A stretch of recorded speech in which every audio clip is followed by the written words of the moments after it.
నమస్కారం. జాగృతి ప్రేక్షకులకు సుస్వాగతం. బంగ్లాదేశ్ నరమేధం హిందువులందరినీ ఉలిక్కి పడేలా చేసింది.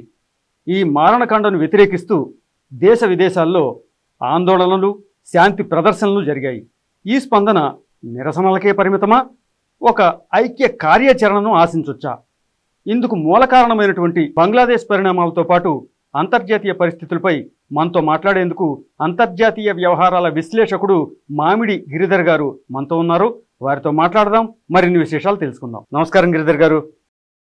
ఒక అంతర్జాతీయ రాజకీయ విశ్లేషకుడిగా మీరు బంగ్లాదేశ్ పరిణామాల్ని నిశితంగా గమనించారు, ఎన్నో వేదికల మీద కూడా స్పందించారు. అయితే అక్కడ హిందువుల లక్ష్యంగా సాగినటువంటి నరమేధం తర్వాత యూనిస్ నేతృత్వంలో ఒక తాత్కాలిక ప్రభుత్వం ఏర్పాటైన తర్వాత అక్కడ పరిస్థితులు గాడిన పడినట్టు భావించవచ్చా, లేదంటే అదొక నివురు గప్పిన నిప్పు లాంటిదేనా? మీరేమంటారు? నమస్తే శ్రీనివాస్జీ, మీకు జాగృతి ప్రేక్షకులందరికీ నా నమస్కారాలు. నేను యాక్చువల్గా సంవత్సరం క్రితం బంగ్లాదేశ్ పర్యటించేటువంటి భాగ్యం కలిగింది నాకు. అది కూడా మన అఖండ భారతంలో భూభాగమే. అది అక్కడ కూడా అద్భుతమైనటువంటి దివ్య క్షేత్రాలు ఉన్నాయి. ఇప్పటికీ కూడా రమారమి 10% హిందువులు ఉన్నారు అక్కడ. సరే 8% అని అఫీషియల్గా చెప్తున్నారు, కానీ అక్కడ ఉన్నటువంటి హిందువులు నాకు చెప్పింది అంటే మేము కనీసం 10% ఉన్నాము, కొంతమంది కొన్ని కారణాల వల్ల వాళ్ళని ఇంక్లూడ్ చేయలేదు దీంట్లో అని వాళ్ళు చెప్పడం జరిగింది. ఏదేమైనా 8-10% దాకా వాళ్ళు ఉన్నారు. ఉత్తర బంగ్లాదేశ్ నుంచి తీసుకొని దక్షిణ బంగ్లాదేశ్ వరకు, పశ్చిమం నుంచి మనకు ఉత్తరం దాకా ఏ ప్రాంతం చూసినా కానీ అక్కడ అంతా కూడా అద్భుతమైనటువంటి క్షేత్రాలు ఉన్నాయి. మనకు ఉత్తరాన ఉన్నటువంటి సిల్హట్లో మనకు చైతన్య మహాప్రభు ఆయన క్షేత్రం ఉన్నది అక్కడ. అలాగే మనకు మహాలక్ష్మి భైరవి క్షేత్రం ఉన్నది అక్కడ. సరే, రాముడి కృష్ణుడి విగ్రహాలు గుళ్ళు చాలా ఉన్నాయి అక్కడ, శివాలయాలు చాలా ఉన్నాయి.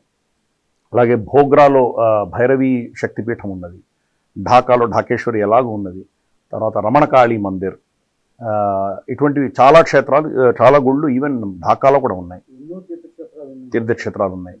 తర్వాత మనకు చిట్టగాంగ్లో చట్టేశ్వరి మాతా మందిరం ఉన్నది, ఆదినాథ్ మందిరం ఉన్నది, కొండ ప్రాంతంలో కొండల్లో ఉంటాయి అవి. కాబట్టి ఇటువంటివన్నీ ఎన్నో మనకు అద్భుతమైనటువంటి దివ్యక్షేత్రాలు ఉన్నటువంటి పుణ్యభూమి అది.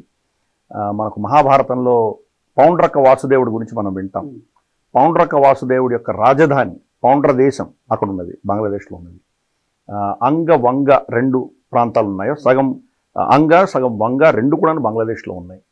కర్ణుడు పాలించినటువంటి ప్రాంతం అదంతా కూడా, అంగరాజు కర్ణుడు. అంగ వంగ అన్నది ఈరోజు ఉన్నటువంటి బంగ్లాదేశ్, వెస్ట్ బెంగాల్ 2 కలిపితే 2 ముక్కలు చేయొచ్చు దాన్ని. కాబట్టి కొంత భాగం అంగ వంగ 2 కూడాను బంగ్లాదేశ్లో ఉన్నది, వెస్ట్ బెంగాల్లో ఉన్నాయి. అలాగే మనకు గంగా బ్రహ్మపుత్ర 2 నదుల సంగమం మనకు బంగ్లాదేశ్లోనే ఉంటుంది మనకు.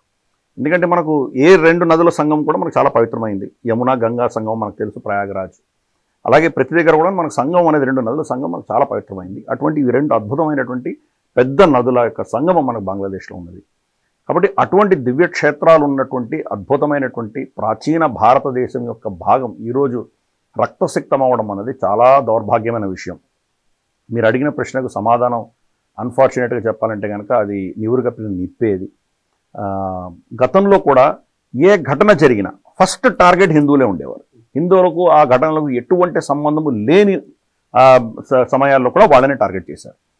ఫర్ ఇన్స్టెన్స్ మనకు కాశ్మీర్లో ఉన్నటువంటి హజరత్ బల్లో మనకు ప్రాఫెట్ మహమ్మద్ యొక్క జుట్టు ఒకటి వాళ్ళు అక్కడ పెట్టుకున్నారు. వాళ్ళు అక్కడ అది ఎవరో దొంగతనం చేశారు.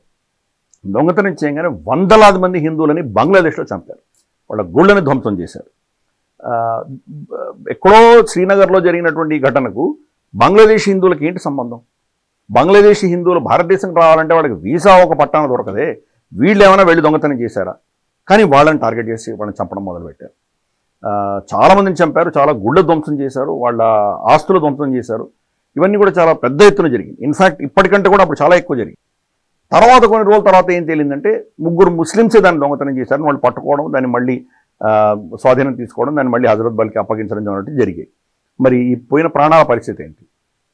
కాబట్టి అక్కడ ఉన్నటువంటి మత ఛాందసం అన్నది ఏదో ఇప్పుడు సడన్గా ఈసారి ఉద్రిక్త పరిస్థితులు వచ్చిన తర్వాత మనకు చూస్తున్నాం అనడంలో తప్పది. ఇది చాలా కాలంగా ఉన్నది. ఇది ఇన్ఫ్యాక్ట్ మనకు 1907-8 ప్రాంతంలో ఎప్పుడైతే మనకు బంగాల్ పార్టిషన్ అనేది జరిగిందో దాని యొక్క ప్రాతిపదికనే ముస్లిం మెజారిటీ ప్రాంతాలని సపరేట్గా ఒక ఈస్ట్ బెంగాల్ అని చెప్పేసి, తర్వాత మిగతా ప్రాంతాన్ని వెస్ట్ బెంగాల్ అని చెప్పేసి బ్రిటిష్ వాళ్ళు చేశారు. అది దానికి నిరసనగా అక్కడ ఉద్యమాలు జరిగాయి. 2 సంవత్సరాల లోపు ఆ యొక్క డివిజన్ వాళ్ళు తీసేయడం జరిగింది. కానీ ఈ రోజు ఉన్నటువంటి బంగ్లాదేశ్ అప్పుడు చేసినటువంటి డివిజన్ కారణంగానే మనం చూస్తున్నాము. మనలో ఉన్నటువంటి విభేదాలు, హిందువులకి ముస్లింలకి మధ్యలో ఉన్నటువంటి విభేదాలని బ్రిటిష్ దాన్ని వాళ్ళు వాడుకున్నారు. వాళ్ళు వాళ్ళు కష్టపడి ఏదో మన మధ్యలో ఒక విధమైనటువంటి విభేదాలు తీసుకొచ్చిన పరిస్థితి కాదు, కానీ ఆ విభేదాలను వాడుకున్నారు. దాంతో ఏమైందంటే ఎప్పటి నుంచో ఇది నడుస్తూనే ఉన్నది. హిందువులు ఒకప్పుడు కనీసం అంటే 35-40% ఉండేవారు అక్కడ బ్రిటిష్ కాలంలో. 1947లో కూడా రమారమి 22 నుంచి 25% దాకా ఉండేవారు. అప్పుడు చాలామంది అక్కడి నుంచి మైగ్రేట్ అయ్యి మనకు అస్సాం, మేఘాలయ, తర్వాత బెంగాల్ ఈ ప్రాంతాలకు వచ్చారు వాళ్ళు. మనకు యాక్చువల్గా మనం కనుక మేఘాలయ వెళ్ళి చూస్తే బంగ్లాదేశ్ సరిహద్దు బార్డర్ జస్ట్ ఆనుకొని చిన్న చిన్న గుళ్ళు కొత్తవి సిమెంట్లో కట్టుకొని చాలామంది ఉంటున్నారు అక్కడ. అన్ఫార్చునేట్లీ మేఘాలయ ప్రభుత్వాలన్నీ కూడా క్రిస్టియన్ డామినేటెడ్ ప్రభుత్వాలు అవి. మేఘాలయ ఎలా ఉంటుందంటే కొండ ప్రాంతం, అది కొండ దిగంగానే మీకు వాళ్ళ బంగ్లాదేశ్ బార్డర్ వస్తుంది. బంగ్లాదేశ్ బార్డర్కిను కొండ మొదలయ్యేటువంటి ప్రాంతాన్ని మధ్యలో చిన్న భూభాగం ఉంటుంది. బహుశా ఒక దగ్గర 50 మీటర్లు ఉండొచ్చు, ఒక దగ్గర 100 మీటర్లు ఉండొచ్చు, అంత మించి ఉండదు. అది కొండ దిగంగానే ఇంచుమించు బంగ్లాదేశ్ మొదలవుతుంది. ఆ చిన్నటి ప్రాంతంలో హిందువులు వచ్చి తలదాచుకున్నారు. కానీ మేఘాలయలో ఉన్నటువంటి ప్రభుత్వాలు ఏవైతే ఉన్నాయో అవి వీళ్ళని రికగ్నైజ్ చేయవు. ఆర్టికల్ 371 వాళ్ళకు ఉన్నది కాబట్టి వీళ్ళకి అక్కడ రక్షణ లేదు. అక్కడ క్రిస్టియన్ కన్వర్షన్స్ విపరీతంగా జరుగుతున్నాయి. ప్లస్ అక్కడ ఉన్నటువంటి పరిస్థితుల్లో వాళ్ళకు ఇంకమైన ఎలక్ట్రిసిటీ కూడా లేదు. పైనుంచి కొండల నుంచి వచ్చిన నీళ్లతో బతుకుతున్నారు వాళ్ళు. ముందు నుయ్యి వెనక గొయ్యి అనేటువంటి అటువంటి పరిస్థితి వాళ్ళకు ఉన్నది. కానీ వాళ్ళు ప్రాణాలు కాపాడగలుగుతున్నారు. కనీసం బంగ్లాదేశ్లో ఉంటే వాళ్ళు బతికేటువంటి పరిస్థితి లేదు. సిల్హట్ అన్నది హిందూ మెజారిటీ ప్రాంతం ఉన్నటువంటి ప్రాంతం. అది రమారమి 47లో 60-70% హిందువులే ఉండేవారు. అయినా దాన్ని వాళ్ళు పాకిస్తాన్కి ఇవ్వడం అన్నది జరిగింది. అది కాబట్టి చారిత్రక తప్పిదాలు చాలా జరిగినాయి. అలాగే నట్టోర్ అని చెప్పేసి మనకు వెస్ట్ బెంగాల్కి ఆనుకొని నది మనకు ఏదైతే ఉంటుందో గంగా నది, అది దాని వాళ్ళకు మనకు డివిజన్. అది నదికి ఈవలి వైపు భారతదేశం ఇండియా అంటున్నారు, ఆరు వైపు ఈస్ట్ పాకిస్తాన్ అన్నారు. నట్టోర్ అన్నది కూడా ఒక హిందూ సామంతరాజు పరిపాలించేవాడు. అయినా అతన్ని ఈస్ట్ పాకిస్తాన్లో కలిపేసరికి ఆ కుటుంబం రాత్రి అక్కడి నుంచి పలాయనం చెంది అక్కడ ఉన్నటువంటి గుళ్ళలో విగ్రహాలన్నీ కూడాను ఆ చెరువుల్లో పడేసి వాళ్ళు వచ్చేసారు. నేను గత సంవత్సరం వెళ్ళినప్పుడు ఇప్పటికి కూడా అక్కడ తాంత్రికమైనటువంటి మూర్తులు, కోతులు కానీ లేకపోతే మనకు కప్పలు కానీ పిట్టలు కానీ ఇటువంటివి కొన్ని మృగాలు, వీటి యొక్క బొమ్మలు అన్నీ కూడా అక్కడ తాంత్రిక ఉపాసన చేసేవాళ్ళు ఇప్పటికి కూడా అక్కడంతా ఉన్నాయి. అమ్మవారి ఆలయం ఉన్నది అక్కడ. ఇటువంటివన్నీ అద్భుతమైన క్షేత్రాలన్నీ రాత్రి వదిలేసుకొని రావాల్సినటువంటి పరిస్థితి. కాబట్టి ఇది క్రమేపీ ప్రతిసారి ఘటనలు జరిగినప్పుడంతా కూడా హిందువులు అక్కడ బాగా గణనీయంగా దెబ్బతిన్నారు. అలాగే మనకు 71లో మనకు తెలుసు అక్కడ నరసంహారం జరిగింది అని మనకు తెలుసు. నరసంహారంలో చనిపోయిన వాళ్ళు 90% హిందువులు. దాని గురించి ఎవరు మాట్లాడు. బంగ్లాదేశీయులను కూడా చంపారు, బంగ్లాదేశీ ముస్లింలను కూడా చంపారు. కానీ ఫస్ట్ టార్గెట్ హిందువులు. బంగ్లాదేశీ ముస్లింలలో ఎలీట్ అంటాం కదా, వాళ్ళ ఆలోచన ఉన్నటువంటి ఇంటలెక్చువల్స్ని ఎక్కువ టార్గెట్ చేశారు. పామరులైనటువంటి హిందువుల మీద ఎక్కువ దాడులు చేశారు. అదే పనిగా వీళ్ళని మానభంగాలు చేసి గుళ్ళను ధ్వంసం చేసి ఢాకాలో ఉన్నటువంటి ప్రాచీనమైన గుళ్ళన్నీ కూడా ధ్వంసం చేసి అక్కడ వేలాది మంది హిందువులని దాంట్లో శవాలని గుట్టలుగా పోసినటువంటి పరిస్థితులు ఆ రోజు 70-71 ప్రాంతంలో. భారతదేశం ఎప్పుడైతే మనం ఈస్ట్ పాకిస్తాన్ని మనం ముట్టడి చేసి మన ఏదైతే వాళ్ళ ముక్తి బాహినిని మనం ముందుకు తీసుకువెళ్ళి వాళ్లకు స్వతంత్రం ఇప్పించామో దానికి సంబంధించి కృతజ్ఞత అన్నది ఏ కొసాన మనకు కనిపించదు. ఇంత చేసినా కానీ వాళ్లలో ఆ ఛాందసవాదము ఇస్లామిక్ భావజాలంలో ఎటువంటి మార్పు లేదు. వాళ్లకు స్వతంత్రం ఇచ్చినటువంటి షేక్ ముజిబుర్ రెహమాన్నే వాళ్ళు చంపేశారు. వాళ్ళకు స్వతంత్రం వచ్చిన 4 ఏళ్లలో అతన్ని చంపేశారు, కుటుంబాన్ని మొత్తం నాశనం చేశారు. షేక్ హసీనా కూడా చంపేటువంటి పరిస్థితుల్లో ఆవిడ తలదాచుకొని భారతదేశంకి వచ్చి ఇక్కడ శరణు తీసుకున్నట్టు గతంలోనే తీసుకుంది, ఈరోజు మొదటిసారి కాదు. కాబట్టి ఇవంతా కూడా ఏంటంటే ఆ ఛాందసవాదం అన్నది చాలా విస్తృతంగా ఉన్నది. సరే, అటువంటి భావజాలం ఉన్నటువంటి ఒక సమాజాన్ని వాడుకుంటున్నాయి మిగతా శక్తులు. ఫస్ట్ శక్తి దాన్ని వాడుకునేది పాకిస్తాన్. కాబట్టి ఆ సమాజంలో ప్రాబ్లం ఉన్నప్పుడు మనం నిజంగా ఇది ఇది ఇంతటితో ఆగుతుందని అనుకోవడానికి వీల్లేదు. ఈసారి జరిగిన ఘటనలు కూడా చాలా దౌర్భాగ్యమైన ఘటనలు. ఈసారి ఏంటంటే మనకు సోషల్ మీడియా కెమెరాల దృష్టిలో ఇవన్నీ జరిగాయి. 70 కోట్ల కెమెరాలు లేవు అప్పుడు, ఏదో 4 ఫోటోలు తీశారు, అంతకు మించి ఏమీ లేదు. నిజంగా జరిగినటువంటి ఘటనల యొక్క తీవ్రత అన్నది మనకు గతంలో తెలియదు. కెమెరాలు వీడియోలు చాలా తక్కువ ఉన్నాయి. కొన్ని వీడియోలు ఏవో తీశారు, బ్రిటిష్ BBC వాళ్ళు, వీళ్ళు కొంత అమెరికన్ న్యూస్ వాళ్ళు ఏవో కొన్ని తీసినటువంటి ఫుటేజెస్ కొన్ని ఉన్నాయి. కానీ కాకపోతే అది ఏదో వాళ్ళ న్యూస్లో చెప్పినటువంటి కొన్ని క్లిప్స్ ఇటువంటివి, శవాల కుప్పలు కొన్ని ఉన్నాయి, కొన్ని వీడియోస్ ఉన్నాయి. ఫర్ ఇన్స్టెన్స్ ఢాకాలోనే వాళ్ళ మ్యూజియం ఉన్నది, నేషనల్ మ్యూజియం ఉంది. నేషనల్ మ్యూజియంలో చాలా ఫొటోస్ పెట్టారు. అప్పుడు జరిగినటువంటి నరసంహారం సంబంధించి చాలా ఫొటోస్ పెట్టారు. ఇన్ఫ్యాక్ట్ ఆ మ్యూజియం చూస్తే కనుక 2 ఫ్లోర్స్ కంప్లీట్గా వాళ్ళ హిందూ చరిత్రని చెప్తుంది. అక్కడ ఒక ఫ్లోర్లో అయితే ఒక రూమ్లో అయితే విష్ణువు యొక్క 24 పేర్లు ఉన్నటువంటి ప్రతి, అంటే కేశవ, నారాయణ, మాధవ, అంటే శంఖచక్ర, గద, పద్మాలు ఏ చేతిలో ఉన్నాయనే దాన్ని బట్టి ఈ పేర్లు ఉంటాయి. అన్ని విగ్రహాలు ఉన్నాయి, ఒక్కొక్క విగ్రహంకి ఒక పేరు ఉంటుంది. అటువంటి 24 విగ్రహాలు ఉన్నాయి. సరే, దాన్ని ధ్వంసం చేశారు, కొన్ని డ్యామేజ్ అయి ఉన్నాయి, కానీ 24 విగ్రహాలు ఉన్నాయి. అటువంటివి ఎన్నో ఆనవాళ్ళు ఆల్మోస్ట్ రమారమి 2 ఫ్లోర్స్ నిండా హిందూ చరిత్రకు సంబంధించినవే ఉన్నాయి. అక్కడ శివాలయాలు కావచ్చు, శివాలయాలకు సంబంధించినటువంటి ఆనవాళ్ళు కావచ్చు, ఎన్నో ఉన్నాయి. అలాగే వాళ్ళ సో కాల్డ్ స్వతంత్ర పోరాటానికి సంబంధించినటువంటి చరిత్ర అంతా కూడా అక్కడ ఉన్నది. దాంట్లో హిందువులు, ముస్లింలు అందరూ కలిసి పోరాటం చేసిన ఫొటోస్ ఉన్నాయి. సరే, వాళ్ళు ప్రామినెన్స్ వాళ్ళకే ఇచ్చుకుంటారు ఎక్కువ. షేక్ ముజిబుర్ రహమాన్ ఎంత కష్టపడ్డారన్న ఫొటోస్ ఎక్కువ ఉంటాయి. అక్కడ చాలా కీలకమైనది ఏంటంటే, ఏ టేబుల్ మీద అయితే జనరల్ అరోరా మనకు నియాజీ తోటి సరెండర్ సంతకం పెట్టించుకున్నారో ఆ టేబుల్ని అక్కడ ప్రిజర్వ్ చేసి పెట్టారు. ఆ మ్యూజియంలో టేబుల్ కూడా ఉన్నది. కాబట్టి ఇంతటి వాళ్ళ దేశానికి స్వతంత్రం వచ్చినటువంటి చరిత్రను కూడా వాళ్ళు తిరగరాస్తున్నారు. అంటే వాళ్ళ భావజాలంలో దేశాలకు సంబంధం లేదు, ప్రభుత్వాలకు సంబంధం లేదు. వాళ్ళ ఏదైతే మతం ఉన్నదో మతమే చాలా ముఖ్యం వాళ్ళకి. కాబట్టి ఈ దేశాలకు, చట్టాలకు, ప్రభుత్వాలకు అతీతంగా ఇస్లామిక్ ఉమ్మాను చూసేటువంటి భావజాలం దాంట్లో చాలా తీవ్ర స్థాయిలో ఉన్నది.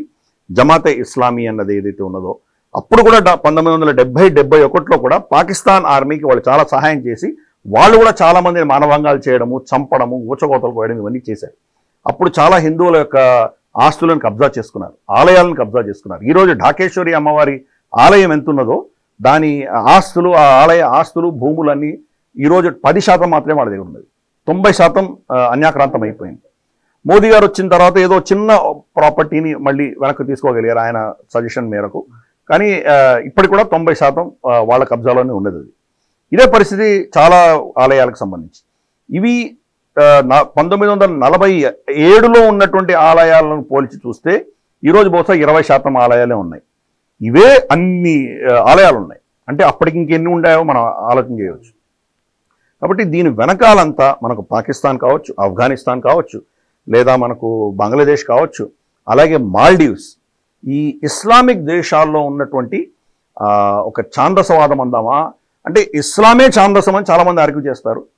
ఏ ఘటన జరిగినా హిందువులు టార్గెట్గా చేస్తున్నారు వాళ్ళు.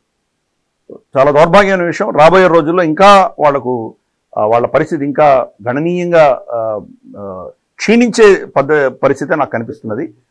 దీంట్లో మార్పు మాత్రం నాకు కనిపించదు. అయితే బంగ్లాదేశ్లో ఇప్పుడు ఈ హింసాకాండ కొత్త రూట్ తీసుకున్నట్టు కనిపిస్తుందండి.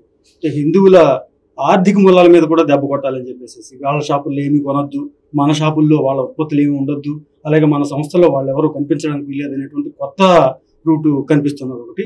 ఇది ఇంకా ఎటువైపు వెళ్ళే అవకాశం కనిపిస్తుంది. అంటే గతంలో కూడా ఆర్థికమైనటువంటి పోరాటమే చేశారు వాళ్ళు. మనకి ఏంటంటే ఈసారి మనకు సోషల్ మీడియా కెమెరాలో మనకు కనిపిస్తుంది. ఫర్ ఇన్స్టెన్స్ వాళ్ళ ప్రొఫెసర్ని ఫోర్స్ఫుల్గా వాళ్ళ మీద ఒత్తిడి తీసుకొచ్చి వాళ్ళ మీద అందరూ ఫోర్స్గా అతనితోటి రెసిగ్నేషన్ ఇప్పించడము, రిజైన్ చేయగానే అతన్నే కొట్టడము, ఇవన్నీ చూసాం మనం. వీడియోలు అన్నీ వైరల్ అయినాయి. గతంలో ఇవి లేవు, కానీ గతంలో కూడా జరిగేవి. మనం చూస్తే కనుక వెస్ట్ పాకిస్తాన్, ఈరోజు పాకిస్తాన్ ఏదైతే అంటామో, అక్కడ బ్రిటిష్ వాళ్ళు వెళ్ళిపోయిన తర్వాత, పార్టిషన్ చేసిన తర్వాత హిందువులు రమారమి అక్కడ కూడా 15% దాకా ఉండేవారు. ఈరోజు 1% పడిపోయారు. అందరూ అయితే భారతదేశానికి రాలేదు. భారతదేశానికి 3-4% వచ్చి ఉండొచ్చు. మిగతా వాళ్ళ పరిస్థితి ఏంటి? 3 జరిగాయి. చాలామంది కన్వర్ట్ అయిపోయారు. ఎందుకంటే ఇక్కడ బతకాలంటే కన్వర్ట్ అవ్వాలని కన్వర్ట్ అయ్యారు. 2 చంపేశారు. 3 బతికి ఉన్న వాళ్ళు ఎవరైతే హిందువులుగా ఉన్నారో ఇదే ఎకనామిక్ బాయ్కాట్ చేశారు. అక్కడ వాళ్ళ యొక్క బిజినెస్లు ఏవి కూడాను ఎవరు కొనకుండా ఐసోలేట్ చేయడము, ఉద్యోగాలు లేకుండా చేయడము, వాళ్ళ గ్రామాల్లో ఉన్నటువంటి బావుల్లో హిందువులు తోడుకోవడానికి వీల్లేదని చెప్పడము, వాళ్ళు వాడినటువంటి గ్లాసు వీళ్ళు వాడితే కనుక ఇస్లాంని వ్యతిరేకించారు అని చెప్పి వాళ్ళని చంపడము, ఇటువంటివన్నీ చేశారు. ఇప్పుడు కూడా పాకిస్తాన్లో అదే ఉన్నది. హిందువులు ముట్టినటువంటి గ్లాస్ వాళ్ళు ముట్టరు. హిందువులు వాళ్ళ ప్రభుత్వంలో వాళ్ళు కనుక ఏదైనా ఉద్యోగాలకి అడ్వర్టైజ్మెంట్ చేస్తే మనకు ఈ సఫాయి కర్మచారీస్ అంటాం కదా, ఈ పాయఖానాలు తుడిచేవాళ్ళు లేదా రోడ్లు సాఫ్ చేసేవాళ్ళు, ఇటువంటి వాళ్ళు ఒక హిందువులు మాత్రమే అప్లై చేయగలరు. ముస్లిమ్స్కి అది పరిమితం లేదు. అది అంటే అటువంటి నీచమైనటువంటి పరిస్థితుల్లో హిందువులని తోసేయడం అనేది జరిగింది అక్కడ. ఇప్పుడు కూడా జరిగింది, అది గతంలో కూడా జరిగింది. మనకు ఇస్లాం రమారమి మహమ్మద్ బిన్ కాసిం అప్పుడు 7వ శతాబ్దంలో భారత భూభాగం మీద మొదటిసారి దాడి జరిగి వాళ్ళు విజయం సాధించినప్పటి నుంచి తీసుకుని 1947 వరకు ఎన్నో మనకు దాడులు జరిగినాయి. ఎంతోమంది ఆక్రాంతలు వచ్చారు. లక్షలాది కోట్లాది మంది హిందువులను చంపారు, ఆలయాలను ధ్వంసం చేశారు, మన స్త్రీలను ఎత్తుకుపోయారు. ఇంత జరిగిన తర్వాత కూడా 1947లో 15% హిందువులు ఉన్నారు అక్కడ. అంటే ఎంత గొప్ప విషయం. ఇన్ని సంవత్సరాలు తట్టుకున్న వాళ్ళు పాకిస్తాన్ వచ్చిన 10-15 సంవత్సరాల్లో 1% పడిపోయారు. అంటే 10-15 సంవత్సరాలలో ఇన్ని వందల సంవత్సరాలుగా తట్టుకున్నటువంటి హిందువులు ఏమైపోయారు అంటే ఎంత తీవ్ర స్థాయిలో మత ఛాందసపు భావజాలం ఉన్నటువంటి దేశాలు పనిచేస్తున్నాయో అర్థం చేసుకోవచ్చు. బంగ్లాదేశ్ దానికి పెద్ద దూరమైంది కాదు. ఎందుకంటే 71 వరకు అది east Pakistan. In fact direct action day 1946లో జిన్నా పిలుపు మేరట కొన్ని లక్షలాది మంది హిందువుల్ని ఎలాగైతే ఊచకోత కోసారో, అలాగే స్త్రీలను మానభంగాలు చేశారో, ఆ సమయంలో దగ్గర ఉండి సుహ్రావర్దీకి సహాయం చేసి ఈ యొక్క డైరెక్ట్ యాక్షన్ డేని విజయవంతం చేసినటువంటి వ్యక్తుల్లో ముజిబుర్ రెహమాన్ ఉన్నారు. కాబట్టి వాళ్ళ ఏదో ఈయన చాలా గొప్ప వ్యక్తి, జిన్నా చాలా క్రూరుడు అని చెప్పడానికి ఏం వీల్లేదు. అందరి నేతృత్వంలో అందరి దగ్గర కూడా ఈ క్రూరత్వం అన్నది ఉన్నది. దానివల్లే హిందువులు గణనీయంగా దెబ్బతిన్నారు. సరే, దీని వెనకాల నేపథ్యం మనం చూసామంటే 1857 ఉద్యమం తర్వాత బ్రిటిష్ వాళ్ళు చాలా చట్టాలు తీసుకొచ్చారు. పోలీస్ యాక్ట్ అనేది, పోలీస్ లాస్ రూల్స్ తీసుకురావడము, ఆర్మ్స్ యాక్ట్ లాంటివి తీసుకురావడము, ఇటువంటివి చాలా చట్టాలు తీసుకొచ్చి గూండా యాక్ట్స్ అని చాలా పెట్టారు. ఎన్నో కులాలను, ఎన్నో జాతులను వాళ్ళు గుండాలుగా పరిగణించారు వాళ్ళు. అంటే ఆ జాతీయాదంతా గుండానే వాళ్ళ లెక్క ప్రకారం అలా చేశారు వాళ్ళు. ఇటువంటివన్నీ చేసి హిందువులని నిరస్త్రులను చేశారు, అస్త్రాలు లేకుండా చేశారు. అంతవరకు మన దగ్గర అస్త్రాలు ఉండేవి. ఎలాగో మనం సర్వైవ్ అయ్యాం. సరే, నష్టం వచ్చినా కానీ కూడా ఎలాగో బతకగలిగాం. మనం చిన్న చిన్న దాడులు మనం కనీసం తట్టుకోగలిగాం. అటువంటి పరిస్థితి నుంచి కంప్లీట్గా నిరస్త్రులను చేసేసరికి 100 సంవత్సరాల లోపల మనం రమారమి 25-30% మన భూభాగాన్ని ఇస్లాంకు కోల్పోవలసిన పరిస్థితి వచ్చింది. ఈరోజు ఏదో ఇండియా అన్నటువంటి దేశం ఉన్నది, ఇక్కడ మనం సురక్షితంగా ఉన్నామని కూడా చెప్పడానికి వీల్లేదు. ఇక్కడ కూడా మనం చూస్తున్నాం. అంత దూరం ఎందుకు, మన తెలంగాణలో భైన్సాలో దాడులు జరిగితే కనుక దానికి ఏం రెస్పాన్స్ ఇస్తుంది? మన దగ్గర అస్త్రాలు లేవు, వాళ్ళ దగ్గర ఎలా మన మీద దాడి చేయగలుగుతున్నారు? మామూలుగా ప్రిన్సిపల్ ఏంటంటే, డెమోక్రసీలో కానీ వీటిలో ప్రిన్సిపల్ ఏంటంటే, హక్కు అన్నది ప్రభుత్వానికి మాత్రమే ఉంటుంది. ప్రజలకు లేదా సమాజాలకు, ప్రైవేట్ సివిలియన్ సమాజంలో ఎవరికీ హక్కు లేదు అన్నది ఒక ప్రిన్సిపల్. సరే, మనం గౌరవిద్దాం. కానీ ఆ గౌరవం, ఆ ఒక ప్రిన్సిపల్ మరి ముస్లిమ్స్కి వర్తిస్తున్నారా మీరు? షహీన్ బాగ్ జరిగినప్పుడు షారుఖ్ ఖాన్ అన్నతను పిస్టల్ తీసుకొని వచ్చి ఓపెన్గా ఫైరింగ్ చేస్తున్నాడు. పిస్టల్ ఎక్కడి నుంచి వచ్చింది? లైసెన్స్ ఎవరు ఇచ్చారు? ఎక్కడి నుంచి వచ్చింది అది? వాళ్ళ దగ్గర అస్త్రాలు పెట్టుకున్నప్పుడు హిందువులు ఎందుకు పెట్టుకోకూడదు అస్త్రాలు? హిందువులు పెట్టుకుంటేనేమో మీరు వాళ్ళ మీద చర్యలు చేస్తారు. ఫర్ ఇన్స్టెన్స్ మనకు భైన్సాలో జరిగింది అది. సెక్యులరిజం వల్ల వాళ్ళని కొంతమంది, వీళ్ళని కొంతమందిని అరెస్ట్ చేయడం తప్ప నిజంగా దీని యొక్క ప్రేరణ ఎక్కడి నుంచి వచ్చింది? దీని వెనకాల కుట్రదారులు ఎవరు? వీళ్ళు చేసిన దాడులని ప్రతిఘటించేటువంటి వ్యక్తులు ఎవరు? ఇద్దరిని ఒకటే తారీఖులో చూస్తారా మీరు? ఒకరిని రక్షించుకునే పరిస్థితుల్లో వాళ్ళు కనుక దాడి చేయడం ఒకటి, లేదా ఒక సంస్కృతిని నాశనం చేయాలని చేస్తున్న దాడులు ఒకటి. రెండింటిని ఒక తాటిలో చూస్తారా?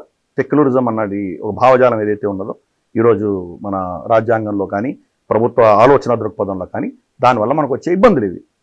కాబట్టి ఈ యొక్క ఎకనామిక్ అటాక్స్ అనేవి ఇప్పుడు కూడా జరుగుతున్నాయి. ఎందుకు మన భాగ్యనగర్లో తీసుకుందాం మనకు పూలు కానీ పండ్లు కానీ కంప్లీట్గా ముస్లిం చేతుల్లోకి వెళ్ళిపోయాయి. చాలా వరకు 99% వాళ్ళ చేతిలో ఉన్నాయి. నిజం హోల్సేల్ అంతా వాళ్ళ చేతిలో ఉన్నాయి. లిటరల్గా చెప్పాలంటే వాళ్ళ చేతిలో ఉంది. ఒకవేళ మనం ఏదైనా మన చిన్న మన ప్రాంతంలో మన కాలనీస్లో ఎవరైనా హిందువులు దాన్ని అమ్ముతున్నా కానీ వాళ్ళకు హోల్సేల్ అక్కడి నుంచే వస్తుంది. కాబట్టి మనం అర్థం చేసుకోవచ్చు మొత్తం ఇదంతా వాళ్ళ చేతిలోకి ఎలా వెళ్ళిపోయింది. కట్టికలోనే ఉండేవాళ్ళు, మనకి మాంసం చేసేవాళ్ళు ఉండేవారు. ఈరోజు ఎక్కడున్నారు వాళ్ళు? హిందువులు మాంసం మానేస్తారా? అందరినీ మనం శాకాహారం చేద్దామా? అలా కాదు కదా. హిందూ సమాజంలో కనీసం అంటే 90% మాంసం తినేటువంటి వాళ్ళే ఉన్నారు. మాంసాహారుల పరిస్థితి ఏంటి ఈరోజు?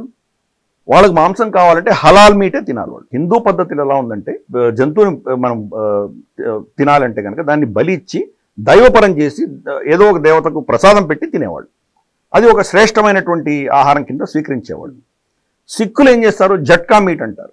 ఒకటే ఏటున దాన్ని చంపుతారో చనిపోయినట్టు తెలియదు, వాళ్ళు ఏ దేవతకి ఏది ప్రసాదం పెట్టడం లాంటివి చేయరు. హిందువులు తినేటువంటి మాంసాహారానికి సిక్కులు తినేటువంటి మాంసాహారానికి తేడా ఉన్నది. కానీ ఈ రెండూ పర్వాలేదు. ఎప్పుడైతే మనం ముస్లిం పద్ధతిలోకి వెళ్తామో, హలాల్ దానికి వెళ్తామో, అతి క్రూరంగా ఆ జీవిని చంపి హింసించి ఆ మాంసాన్ని వాళ్ళు భక్షిస్తే కనుక, మామూలుగా అయితే అటువంటి చేస్తే కనుక మనకు రాక్షసత్వం వస్తుంది మనలో. కానీ ఆ హలాల్ మీట్ తిన్నందుకు మనకు పైశాచికత్వం వస్తుంది. ఎవరు ఆ పైశాచికత్వంలో భాగస్వాములు అవుతున్నారు? హిందువులు భాగస్వాములు అవుతున్నారు. ఈరోజు మెక్డొనాల్డ్స్కి వెళ్తే వాడు హలాల్ మీటే అమ్ముతాడు. ఎందుకు హైందవ పద్ధతిలో ఉన్నటువంటి మాంసం ఇక్కడ ఎందుకు దొరకట్లేదు? ఎందుకంటే మనం సంఘటీకృతంగా లేము, మనం దాన్ని డిమాండ్ చేయట్లేదు. వాళ్ళు దాన్ని పుష్ చేస్తున్నారు. ఎకనామిక్గా వాళ్ళు దాన్ని మనల్ని కబ్జా చేసుకుంటున్నారు. ఈరోజు పోనీ మాంసంకి సంబంధించింది ఒకటే అయితే కాదు, ఎన్నో అంశాలకు సంబంధించి హలాల్ సర్టిఫికేషన్ లేనిది మనం ఎక్స్పోర్ట్ చేయలేము, వీళ్ళు కొనరు. ఆఖరికి మీ మందులు కూడా హలాల్ సర్టిఫికేట్ ఉండాలి. మీకు ధాన్యాలు హలాల్కి ఏంటి సంబంధం? హలాల్ అంటే దాంట్లో అంతమంది ముస్లింలను ఎంప్లాయ్ చేయాలి, వాళ్ళు ఖురాన్ చదివిన తర్వాతే దాన్ని ప్రాసెసింగ్ చేయాలి, దాని సర్టిఫికేషన్ వాళ్ళే ఇవ్వాలి, వాళ్ళకి ఎంతో పర్సంటేజ్ మీరు ఇవ్వాలి. ఇది చేస్తే కానీ మీకు హలాల్ సర్టిఫికేట్ చేయడానికి లేదు. హలాల్ సర్టిఫికేట్ కోసం అందరూ హలాల్ సర్టిఫికేట్ వెనకాల పెడతారు. సో గిరిధర్ గారు, వెస్ట్రన్ సమాజంలో కూడా ఇదే పరిస్థితి ఉందండి? వెస్ట్రన్ సమాజంలో కూడా ఈ మొసలం మొదలైంది. అక్కడ కూడా ఈ ఇల్లీగల్ ఇమిగ్రెంట్స్ ఎస్పెషలీ ఇస్లామిక్ దేశాల నుంచి రావడం, పాకిస్తాన్, ఆఫ్ఘనిస్తాన్, సిరియా, తర్వాత మనకు ఉత్తర ఆఫ్రికా అంటే మనకు లిబియా, జార్డన్, తర్వాత అల్జీరియా, టునీషియా, ఇటువంటి ప్రాంతాల నుంచి వాళ్ళందరూ యూరోప్లో వాళ్ళు వలస రావడము, వాళ్ళు కబ్జా చేసుకోవడము. దాంతో ఏమైపోయిందంటే ఏ ఇస్లామిక్ ఛాందసవాదంలో మాకు బతుకు తెరువు లేదు, మా ఉనికి ఉండదు, మమ్మల్ని మేము కాపాడుకోవడానికి ఆర్థిక పరంగా మేము మీ దేశాలకు వచ్చాము అని చెప్పుకున్నారో, ఏ దేశాల్లో అయితే ఆర్థిక పరంగా స్వేచ్ఛ ఉన్నది, ఇక్కడ చాలా అద్భుతమైనటువంటి పురోగతి ఉన్నది, అందుకోసమే వచ్చాము అని చెప్పారో, ఆ దేశాలలో ఏ దేశం నుంచి వదిలి వచ్చారో ఆ దేశ భావజాలాన్ని ఇక్కడ ఇంపోజ్ చేస్తున్నారు. అంటే అక్కడ కూడా షరియా కావాలి. షరియా ఫర్ లండన్, షరియా ఫర్ యూకే, షరియా ఫర్ జర్మనీ, ఇవి డిమాండ్ చేయడం మొదలుపెట్టారు. వాళ్ళ స్కూళ్ళలో మేము మా పిల్లలకి హలాల్ కాకుండా మేము ఏ ఆహారాన్ని మేము స్వీకరించము అని డిమాండ్లు చేయడం మొదలుపెట్టారు. ఇంక్లూజివ్నెస్ అనేటువంటి ఒక కాన్సెప్ట్ తీసుకురావడంతో, ఈ లెఫ్టిస్ట్ల యొక్క భావజాలంతో అక్కడ వాళ్లకు స్పేస్ ఇవ్వడం మొదలుపెట్టారు.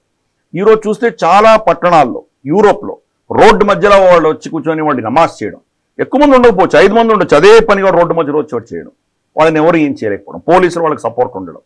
అదే వాళ్ళ ముస్లింలు ఎక్కువగా ఉన్నటువంటి వాళ్ళు ఎక్కడో వెళ్తున్నటువంటి ప్రాంతంలో క్రిస్టియన్ ఎవరైనా ప్రీస్ట్ వచ్చి బైబిల్ గురించో చర్చ్ గురించి చెప్తుంటే అతన్ని అరెస్ట్ చేస్తున్నారు. కానీ యూకే ఉండకూడదు, ఇది షరియా ప్రకారం ఇది ఒక ఇస్లామిక్ దేశం అవ్వాలి అని కోరుకుంటున్నామని అరెస్ట్ చేయరు. అది వాక్ స్వాతంత్రం అంటున్నారు. ఇటువంటి ఒక భయంకరమైనటువంటి పరిస్థితి ఈరోజు యూరోప్లో ఉన్నది. క్రమేపీ వాళ్ళ ఎకానమీ కూడా క్షీణిస్తున్నది. వాళ్ళ ఎకానమీ క్షీణిస్తున్నది మనం చూసాం. 2 సంవత్సరాల క్రితం మనం యూకేని దాటాం, మనం 5వ స్థానంలోకి వచ్చాం మనం జీడిపి పరిస్థితుల్లో. అది 6వ స్థానంలో ఉన్నది యూకే, ఇంకా అది దిగజారుతున్నది, మనం 3వ స్థానానికి వెళ్ళబోతున్నాం. దీనికి కారణం చూస్తున్నాం మనం, యూరోప్ అంతా కూడా అతలాకుతలం అయిపోయింది. వెళ్ళేటువంటి ఈ సోకాల్డ్ ఇల్లీగల్ ఇమిగ్రెంట్స్ ఎవరైతే ఉన్నారో ఆల్మోస్ట్ 96-97% పురుషులే వెళ్తున్నారు, స్త్రీలు చాలా తక్కువ వస్తున్నారు. మరి అక్కడికి వెళ్ళిన పురుషులు ఊరికే ఉంటారా? వాళ్ళకి స్త్రీలు కావాలి కదా. అక్కడ ఉన్నటువంటి తెల్ల జాతి చిన్న చిన్న పిల్లల్ని శోషణ చేస్తున్నారు. వేలాది మంది చిన్న పిల్లల్ని వాళ్ళు మానవంగాలు చేయడము, వాళ్ళని బ్లాక్మెయిల్ చేసి వాళ్ళని సంవత్సరాల తరబడి వాళ్ళని వాడుకోవడము, ఇవన్నీ కూడా చేసేసరికి యూకేలో పెద్ద స్కాండల్ అయింది. కానీ ఏ పేపర్ కూడా, బీబీసీ కానీ పెద్ద పెద్ద వీళ్ళు కానీ దాని గురించి పెద్ద కవరేజ్ ఇవ్వరు. వాళ్ళ సమాజంలోనే వాళ్ళ జాతికి సంబంధించిన వాళ్ళ పట్ల ఇన్ని అరాచకాలు జరుగుతున్నా నోరు మెదల్పకుండా ఉన్నారు. అక్కడి మీడియా, అక్కడి ప్రభుత్వం కూడా ఎంత మౌనంగా ఉండడానికి కారణం ఏంటండి? ఈ సోకాల్డ్ లెఫ్టిస్ట్ భావజాలం ఉన్నటువంటి వ్యక్తులు దీన్ని పట్టి పోషిస్తున్నారు. ఇదో చాలా విడ్డూరమైన విషయం. మనం చూసామంటే కనుక క్రిస్టియానిటీ, ఇస్లాం, తర్వాత కమ్యూనిజం, ఈ మూడు కూడా అబ్రహామిక్ మతాలే. కమ్యూనిజం కూడా అబ్రహామిక్ మతమే. వీళ్ళకందరికీ కూడాను ప్రేరణ బైబిల్ నుంచే ఖురాన్ వచ్చిన తర్వాత బైబిల్ ఆధారంగానే ప్రాఫెట్ మహమ్మద్ ఏం చెప్పాడు? ఆయన జీసస్ క్రైస్ట్ చెప్పింది వీళ్ళు సరిగా అర్థం చేసుకోలేదు, తర్వాత భగవంతుడు నన్ను పంపించాడు, నేను చెప్పింది నేనే లాస్ట్ ప్రాఫిట్, నా తర్వాత ఇంకెవరు ఉండరు, దాన్ని సరిదిద్దే ప్రయత్నం నేను చేశానని చెప్పాడు. ఆయన బైబిల్ని తిరస్కరించాలి ఆయన. అలాగే కమ్యూనిస్టులో కూడా ఈ యొక్క వాళ్ళ భావజాలం, ప్రొటెస్టెంట్ భావజాలం ఏది ఉందో దానినే వాళ్ళు ఎకనామిక్ రూపంలో వాళ్ళు తీసుకున్నారు. వాళ్లకు ప్రొటెస్టెంట్ క్యాపిటలిజానికి ఒకటే తేడా ఏంటంటే వనరులని ఎవరు భోగించాలి అన్న దాంట్లోనే ఉన్నది పరిస్థితి. ఇక్కడేమో మార్కెట్ దాన్ని అనుభవించవచ్చు, ప్రాఫిట్ మార్కెట్ తీసుకుంటుంది, వాళ్ళేమో ప్రభుత్వం తీసుకోవాలి. ఆ రెండు తేడాలు తప్ప మూడు కూడాను అబ్రహామిక్ మతాలే. ఒకరినొకరు ద్వేషించుకుంటారు, ఒకరినొకరు చంపుకుంటారు, విపరీతమైనటువంటి ఘర్షణలు వాళ్ళ మధ్యలో ఉన్నాయి. అటువంటి పరిస్థితులలో మనం చూసామంటే కనుక 54 ముస్లిం దేశాల్లో ఒక్క కమ్యూనిస్ట్ పార్టీ ఉండదు, ఒక్క కమ్యూనిస్ట్ ఉండడు. ఇన్ఫ్యాక్ట్ మనకు పాకిస్తాన్ ఏర్పాటు చేయడానికి కమ్యూనిస్టులు ఓటు వేశారు. కమ్యూనిస్ట్ పార్టీ ఆఫ్ పాకిస్తాన్ ఉండింది. చాలా మందిని అరెస్ట్ చేసి చంపేశారు, కొంతమంది ప్రాణాలు కాపాడుకొని భారతదేశానికి పారిపోయారు. అది అక్కడ ఉన్నటువంటి పరిస్థితి. కమ్యూనిజానికి ఇస్లాంకి మధ్యలో పచ్చిగడ్డేస్తే భగ్గుమంటుంది. అలాగే క్రిస్టియానిటీ, ఇస్లాం మధ్యలో చూస్తున్నాం ఇప్పుడు ఏమవుతుంది. యూరోప్లో కావచ్చు, ఎక్కడైనా కావచ్చు, క్రిస్టియన్స్ పట్ల ఇస్లామిక్ దేశాల్లో ఎలా ప్రవర్తిస్తున్నారో చూడొచ్చు. మనకు పాకిస్తాన్లో క్రిస్టియన్స్ని ఎలా హింసిస్తున్నారో, పీడిస్తున్నారో మనం చూడొచ్చు. కాబట్టి ఆ రెండు మతాల్లో, ఈ మూడు మతాల్లో ఒకరినొకరు చంపుకుంటారు. కమ్యూనిస్ట్ దేశాలు చూద్దాం. కమ్యూనిస్ట్ దేశం గతంలో సోవియట్ యూనియన్ కమ్యూనిస్ట్ దేశంగా ఉన్నప్పుడు చెచెనియాలో ఉన్నటువంటి ముస్లిమ్స్ కావచ్చు, కజాఖ్స్తాన్, కిర్గిస్తాన్, ఈ స్థానాలలో ఉన్నటువంటి ముస్లింల పట్ల వాళ్ళు ఎటువంటి అరాచకాలు చేశారు. వాళ్ళని ముస్లిమ్స్గా వాళ్ళు ఇస్లాం పాటించకుండా చేశారు. ఈరోజు మన కళ్ళెదుట చూస్తున్నాం.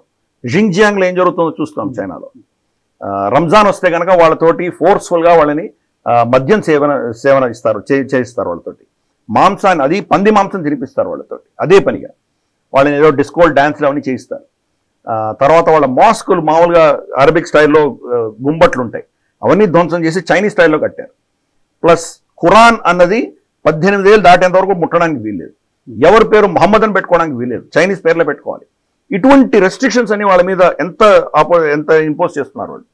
అంటే కమ్యూనిజంకి, ఇస్లాంకి పడదు. కానీ హిందువులు వచ్చేసరికి వీళ్ళు ముగ్గురు కలిసిపోతారు. చైనాలో ఎంత ఘోరం జరుగుతున్నా ఇస్లామిక్ సమాజం ఏం మాట్లాడదు. మన ఇమ్రాన్ ఖాన్ అడిగితే ఇంతమంది లక్షలాది మందిని వాళ్ళు జైల్లో పెట్టి హింసిస్తున్నారే, వాళ్ళ జాతిని నాశనం చేస్తున్నారే, వాళ్ళు అదే పనిగా హాన్ చైనీస్ వచ్చి మన యూగర్ ముస్లిం స్త్రీలతోటి వాళ్ళు వాళ్ళ గర్భం తెచ్చి వాళ్ళను చైనీస్ హాన్ పిల్లల్ని కంటున్నారు. అంటే ఒక 2-3 తరాల తర్వాత ఇంకా యూగర్స్ అన్న వాళ్ళు ఉండరు, కంప్లీట్ హాన్ అయిపోతారు. అటువంటి పరిస్థితులు చేస్తున్నారు. అటువంటిది కానప్పుడు వాళ్లకు నజ్బందీ చేసేస్తున్నారు.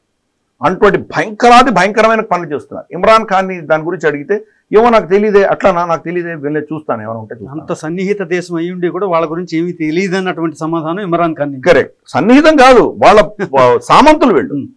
వాళ్ళకి తెలియదు ఏంటి, వాళ్లకు స్త్రీలను వీళ్ళే ప్రొవైడ్ చేశారు.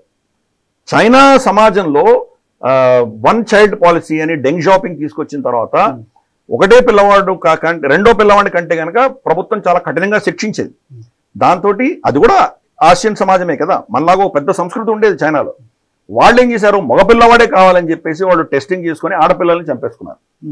ఎందుకంటే ఒకటే పిల్లలు కావాలి, ఎవరు కావాలి, మగపిల్లవాడు కావాలి. అందుకని మగ వాళ్ళ శాతం అన్నది చైనాలో చాలా విపరీతంగా పెరిగింది. వాళ్ళకి స్త్రీలు లేరు పెళ్లి చేసుకోవడానికి, ఆ పరిస్థితి వచ్చింది. సో మనకు కంబోడియా నుంచి, లావోస్ నుంచి, థాయిలాండ్ నుంచి, ఫిలిప్పైన్స్ నుంచి వాళ్ళు స్త్రీలను తీసుకెళ్తారు. పాకిస్తాన్ నుంచి తీసుకెళ్తున్నారు. పాకిస్తాన్ చైనాకి గాడిదలను, స్త్రీలను సప్లై చేస్తుంది.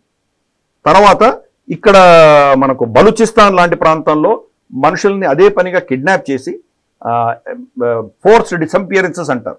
వాళ్ళు ఎక్కడ పోయారో తెలియదు. వాళ్ళ అవయవాల్ని చైనాకి అమ్మేస్తుంది. అంటే దీంతో బతుకుతోంది పాకిస్తాన్ ఆర్మీ ఈరోజు. అటువంటి పాకిస్తాన్ మరి చైనాకు వ్యతిరేకంగా ఏమైనా మాట్లాడగలదా? మరి పోనీ ఇస్లాంకి ఠేకేదార్ అయినటువంటి సౌదీ అరేబియా ఏమైనా మాట్లాడగలదా? ఎందుకంటే ఈరోజు సౌదీ అరేబియాకి బిగ్గెస్ట్ కస్టమర్ చైనా. అమెరికా కొనడం మానేసింది. అమెరికా దగ్గర చాలా ఆయిల్ రిజర్వ్స్ ఉన్నాయి కాబట్టి ఇప్పుడు చైనానే కొంటున్నది. నంబర్ 1 కస్టమర్ సౌదీ అరేబియాకి చైనా. చైనాకు వ్యతిరేకంగా వీళ్ళు ఏమైనా మాట్లాడగలరా? అంటే ఎకానమీ మాట్లాడుతుంది, పైసలు మాట్లాడుతుంది. కానీ మన సంస్కృతి, హైందవ సంస్కృతి వచ్చేసరికి వీళ్ళు ముగ్గురు కలిసిపోతారు. ఎక్కడైనా ఇదే పరిస్థితి. ఈరోజు బంగ్లాదేశ్లో కూడా బంగ్లాదేశీ కమ్యూనిస్ట్ పార్టీ లీడర్ని ఊచకోతకొచ్చి చంపారు వాళ్ళు.